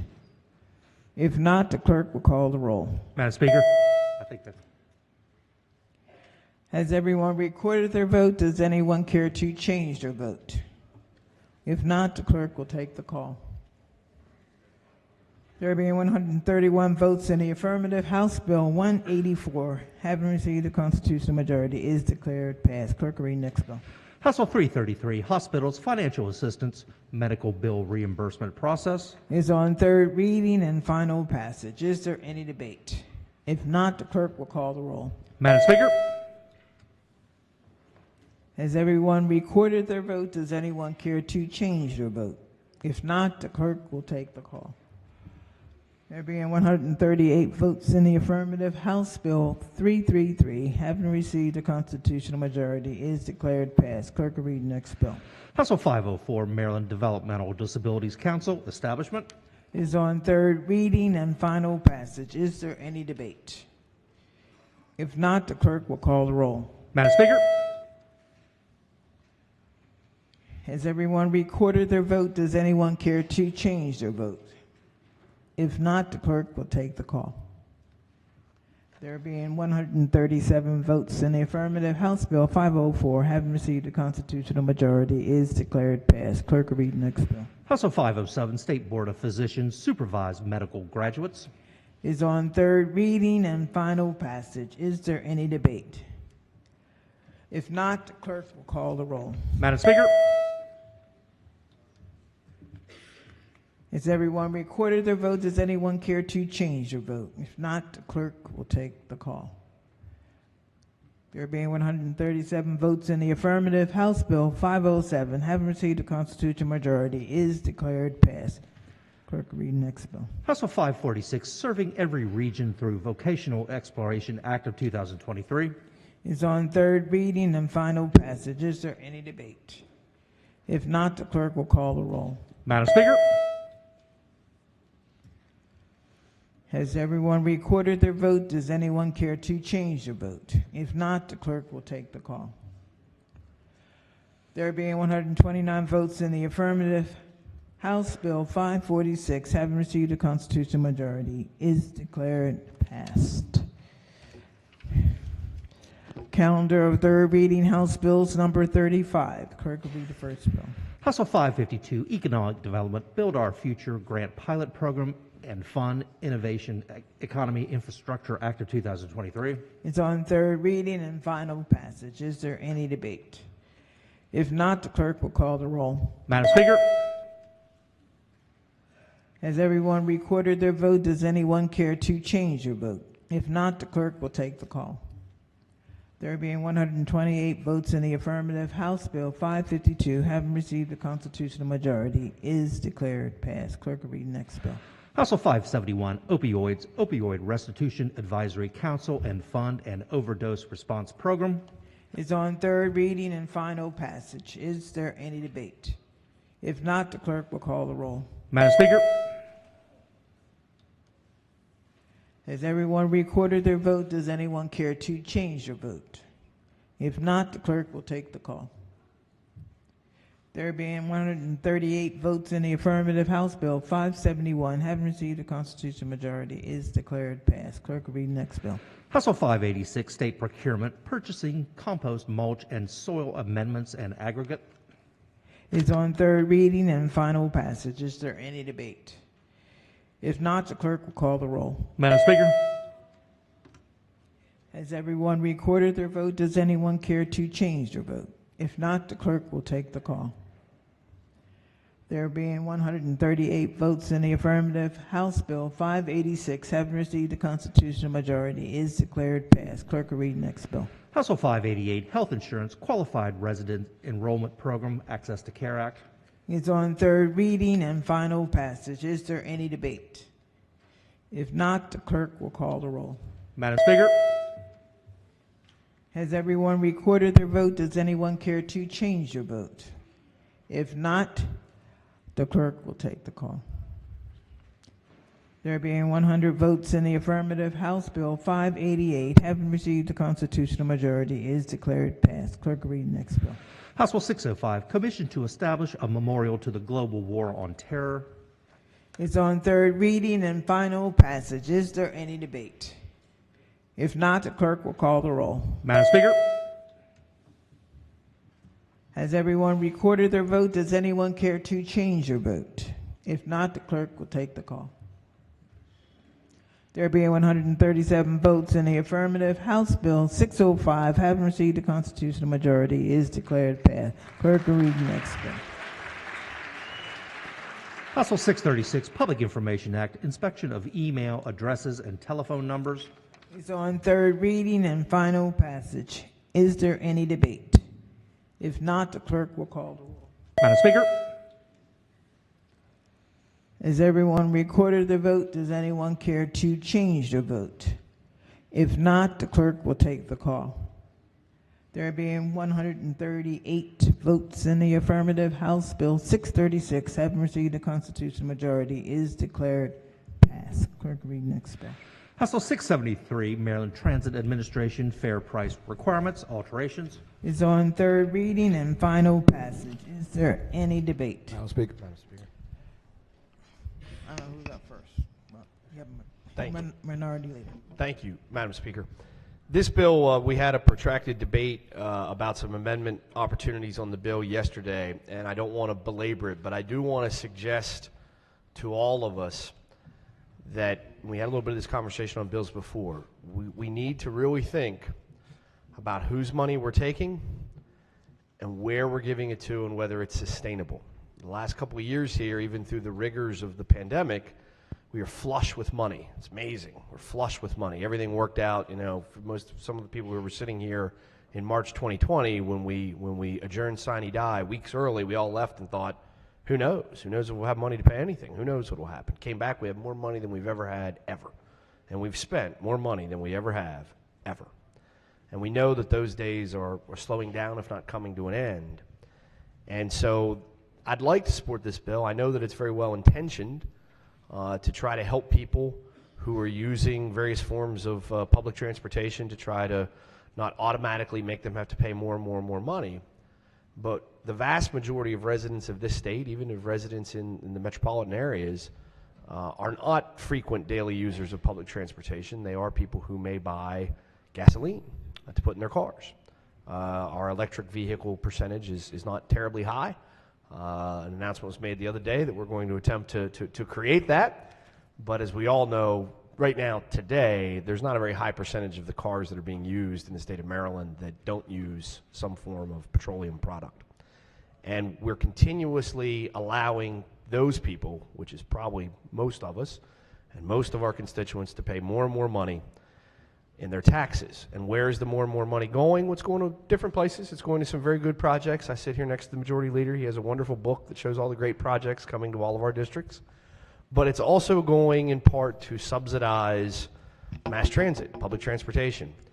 And by passing this bill in the posture it's in and not having parity for people who don't use public transportation very often, but who use vehicles and have to pay gas taxes every day, every week, every month, what we're creating is a situation where those who use the service are not truly paying for the service, and the service is being subsidized by everyone else. And the question that I would ask is, how long is that sustainable? We've had these public transportation projects, these public transportation apparatus for many, many years now in Maryland and throughout our metropolitan areas, and yet they still cannot seem to reach the point where they are sustainable, even at a significant subsidy level. And for those reasons, I will reluctantly oppose the bill, which again, I know has a good purpose to it and an intent, but I think we're perhaps missing the boat by saying you don't ever have to pay an inflationary increase for the cost of the services that you use, but you fellas over there, you've got to keep paying through the nose for the services that you use. That doesn't seem to me to be equitable. Thank you, Madam Speaker. Gentleman from Baltimore County. Thank you, Madam Speaker. And I won't add too much to that, 'cause I agree. And talk about the part about sustainable. I'll just say this. What I've learned about this bill is there used to be a time where it was required, I believe, the fare box of 35% should be covered. Now, what I've seen here in this new report, the fare box recovery ratios, most recent report, that bus, light rail, metro, subway service provided by the administration in the Baltimore region, to what the minority leader was saying. Buses, 7.7%, light rail, 4.2%, commuter rail, 4.9%. So in other words, again, vehicle owners are subsidizing every trip on the bus in the Baltimore region by approximately 92%. Customers pay roughly 7.7%. So now we are saying with this bill, essentially, let's have users pay less. Earlier we talked about a constitutional amendment, a constitutional right that we're actually doubling the fees, and at the same time continuing to push public transit to be more of a government entitlement. So I will be voting no. Thank you, Madam Speaker. Chairman of one of the committees. Thank you, Madam Speaker. Every person who makes a decision to ride transit is by definition a person who is not on the roads in front of me or any of my constituents who are driving. Also, I think we need to bear in mind one interesting little fact, and that is every train line can move the same number of people as roughly 8 lanes of vehicle traffic. So it's true, the number of people who use transit is small compared to people like me who's driven my entire life, but I do get a benefit every time they make a decision not to be on the roads. That benefits me, it benefits my constituents, and of course, the more we use transit, the cleaner our air is, and so I would recommend that that's the reason that I, as a person who has always driven a car, am happy to vote for this bill. Gentleman from the Eastern Shore. Thank you, Madam Speaker. And I know what the intent of the bill is. It is, I mean, I don't hate to use the term social engineering, but that's what it is. We're trying to get folks out of the vehicles and into mass transit. Well, that argument works in certain parts of the state. I mean, it works in our urban and suburban areas where we already have a very high densely populated area. Mass transit and public transportation it just will not work in the rest of the state whatsoever. And then, we're talking about fairness with this bill. Given the fact that we will never see Metro in Southern Maryland, Western Maryland, I know there's a bill for Southern Maryland, but the likelihood of that happening is very slim, out in Western Maryland as well. Listen, there's poor people in those parts of the state also. Those folks have to buy cars, which the prices aren't getting any cheaper. They have to put gas in those cars. They have to title those cars. And in those areas, too, where the roads aren't that good, where there's potholes all over the place, they have to maintain their vehicles. They have to take it to the shop and have front ends redone more often than they do in other parts of the state. Those folks are also very, very poor in many cases. And they have to spend the money to get from point A to point B. In order for them to do that, they have to take from other parts of their budget. And sometimes it's food, sometimes it's health care, sometimes it's what's in the best interest of their children. And we're doing nothing to help those families. We're doing nothing at all to help subsidize the cost of their transportation. But we're concerned about fares going from $2 up to $3 or $3 up to $5. Seriously? That argument, I apologize. I should probably be more empathetic. But given the fact that we have so many poor people that have this huge transportation expense that we're doing nothing about, to help reduce the cost by a couple of dollars for some folks, I apologize, but I wish I can be more sympathetic to their plight. Thank you, Madam Speaker. Is there any further debate? If not, the clerk will call the roll. Madam Speaker. Has everyone recorded their vote? Does anyone care to change your vote? If not, the clerk will take the call. There being 102 votes in the affirmative, House Bill 673, having received a constitutional majority, is declared passed. Calendar of Madam Speaker. Yes. Thank you. Vote change on HB 546 from green to red. Gentleman from Baltimore County. Thank you, Madam Speaker. I'm going to be recording the red for House Bill 184. Thank you. Any other vote changes? Calendar of third reading, House Bills number 36. Clerk will read the first bill. House Bill 693, State Board of Pharmacy Board Membership, Delegated Pharmacy Act and Sunset Extension. Is on third reading and final passage. Is there any debate? If not, the clerk will call the roll. Madam Speaker. Has everyone recorded their vote? Does anyone care to change their vote? If not, the clerk will take the call. There being 129 votes in the affirmative, House Bill 693, having received the constitutional majority, is declared passed. Clerk will read the next bill.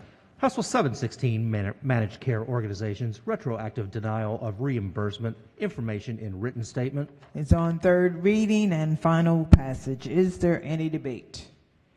If not, the clerk will call the roll. Madam Speaker. Has everyone recorded their vote? Does anyone care to change their vote?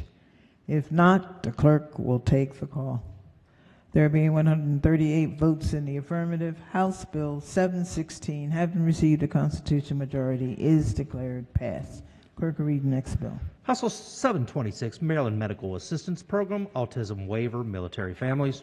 Is on third reading and final passage. Is there any debate? If not, the clerk will call the roll. Madam Speaker. Has everyone recorded their vote? Does anyone care to change their vote? If not, the clerk will take the call. There being 136 votes in the affirmative, House Bill 726, having received the constitutional majority, is declared passed. Clerk will read next bill. House Bill 781, Maryland Technology Development Corporation, Equitech Growth Fund and Commission. Is on third reading and final passage. Is there any debate? If not, the clerk will call the roll. Madam Speaker. Has everyone recorded their vote? Does anyone care to change their vote? If not, the clerk will take the call.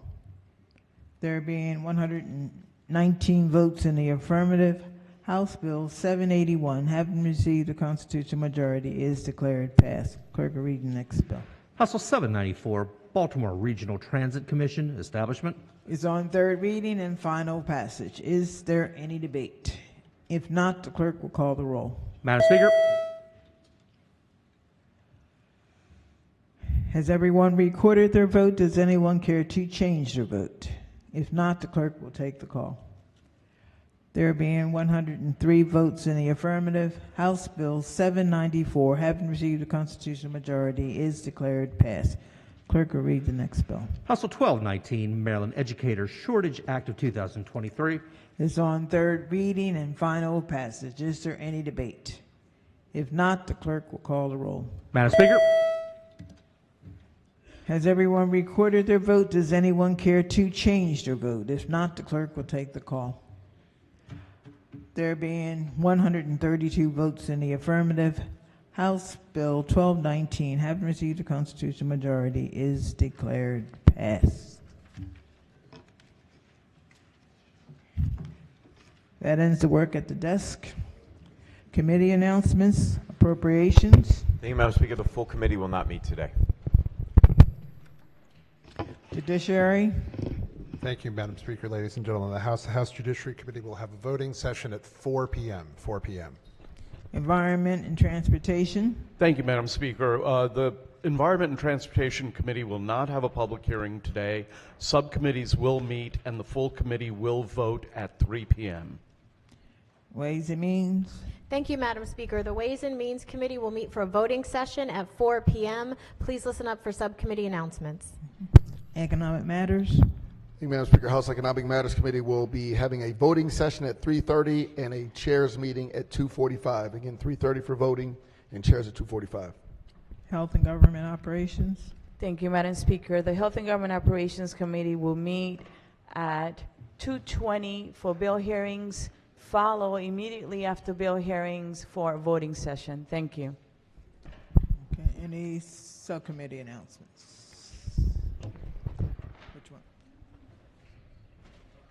Madam Speaker. Housing. Real property. Thank you, Madam Speaker. The Housing and Real Property Subcommittee will meet today at 1:25 via Zoom. Thank you, Madam Speaker. Capital budget. Thank you very much, Madam Speaker. The Capital Budget Subcommittee of House Appropriations will meet at 4 p.m. in the committee room. Government operations. Thank you, Madam Speaker. Government Operations Subcommittee will meet at 1:15. Environment. Thank you, Madam Speaker. The Environment Subcommittee will meet virtually today at 1:30. I'm sorry. Gaming. Thank you, Madam Speaker. Racing and Gaming Subcommittee will meet today via Zoom at 2:45. Public health. Thank you, Madam Speaker. The Public Health and Minority Health Disparities Subcommittee will meet tomorrow morning at 9 a.m. on Zoom. Okay. Business regulation. Thank you, Madam Speaker. The Business Regulations Subcommittee will meet at 2 p.m. via Zoom. Thank you. Early childhood. Thank you, Madam Speaker. The Early Childhood Subcommittee of Ways and Means will meet on Zoom at 2 p.m. This will be a joint meeting with the Education Subcommittee for one bill. Motor vehicle. Thank you, Madam Speaker. The Motor Vehicles and Transportation Subcommittee of Environment and Transportation will meet immediately after voting. Thank you. On Zoom. Okay, let's see. No others. Any delegation? Oh, How's that for subcommittee? Soon I forget you all the time. Huh? I'm a little short. I get behind the screen there and you can't see me. I know. Go ahead. Education Subcommittee, as previously stated, will sing Kumbaya and meet with the Early Childhood Subcommittee, where we'll consider a handful of bills. Education may continue on after that to continue to handle a few other bills, but 2 o'clock for education along with early childhood. Okay. Any caucus announcements? Yes. I don't know which one. The Democratic caucus? Yes, ma'am. Thank you, Madam Speaker. Colleagues, the House Democratic Caucus is meeting at 9 a.m. tomorrow in the Prince George's County Delegation Room. Thank you. 9 a.m. tomorrow. Okay. Legislative Black Caucus? Thank you, Madam Speaker. Members of Legislative Black Caucus, due to the Democratic Caucus meeting tomorrow at 9 a.m., the Black Caucus will not be meeting tomorrow. Our meeting this week is canceled. Please see your emails for updates. Thank you. Veterans? Thank you, Madam Speaker. Tomorrow morning, the Veterans Caucus will meet at 8:30 virtually prior to the Democratic Caucus. Thank you, Madam Speaker. Not sure. Which one are you? Public Health making Public an adjustment. Health. Okay. Thank you, Madam Speaker. The Public Health and Minority Health Disparities Subcommittee will obviously have to adjust our schedule, so just watch your email and your text. Okay. Any guest announcements? Guests left? Okay. Parliamentarian. Thank you, Madam Speaker. Hello, colleagues and friends. I know that this is a very heady and busy week for all of us. I just wanted to provide a gentle reminder that when we're on second reader, that's the best time for us to focus on the amendments in terms of our debate. And then when we move to third reader, that's when we can just open it up to all of your deepest feelings at that moment. But I do want to say that my dear friend and colleague from Calvert actually gave a good example today of when he said, you know what? I got third reader in me, not second reader. And he retreated from that moment and reserved that speaking for the appropriate time. So I just want to encourage everyone to continue being as deliberate in your representation of your constituents and your ideals. And we look forward to having a productive remainder of the session. Thank you, friends.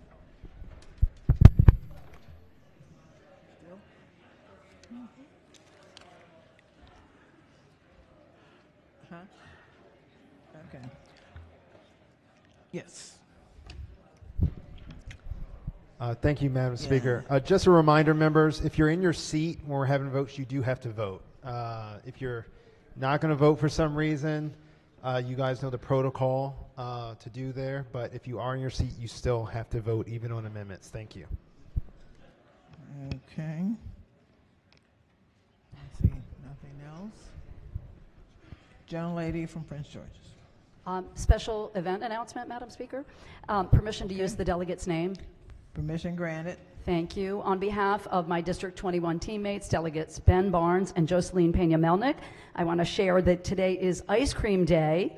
So the University of Maryland Student Government Association invites you to come out to Lawyers Mall and have a scoop of ice cream on them. This is the delicious ice cream made at the University of Maryland Dairy, and I have it on good authority that there are some yummy flavors: vanilla, chocolate, coffee, mint chocolate chip, Fear the Turtle, chocolate, peanut butter, raspberry, and sorbet. So please, on your way back to the house, have a scoop of ice cream. Thank you.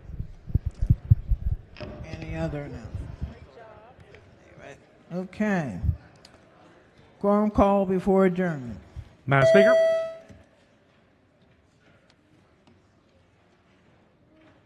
Has everyone recorded their presence? Clerk will take the call. There being 137 members present, the House is still in session, recognizing the Majority Leader. Thank you, Madam Speaker. I move that the House stands adjourned until Thursday, March 16th at 10 a.m., Legislative Day, March 7th.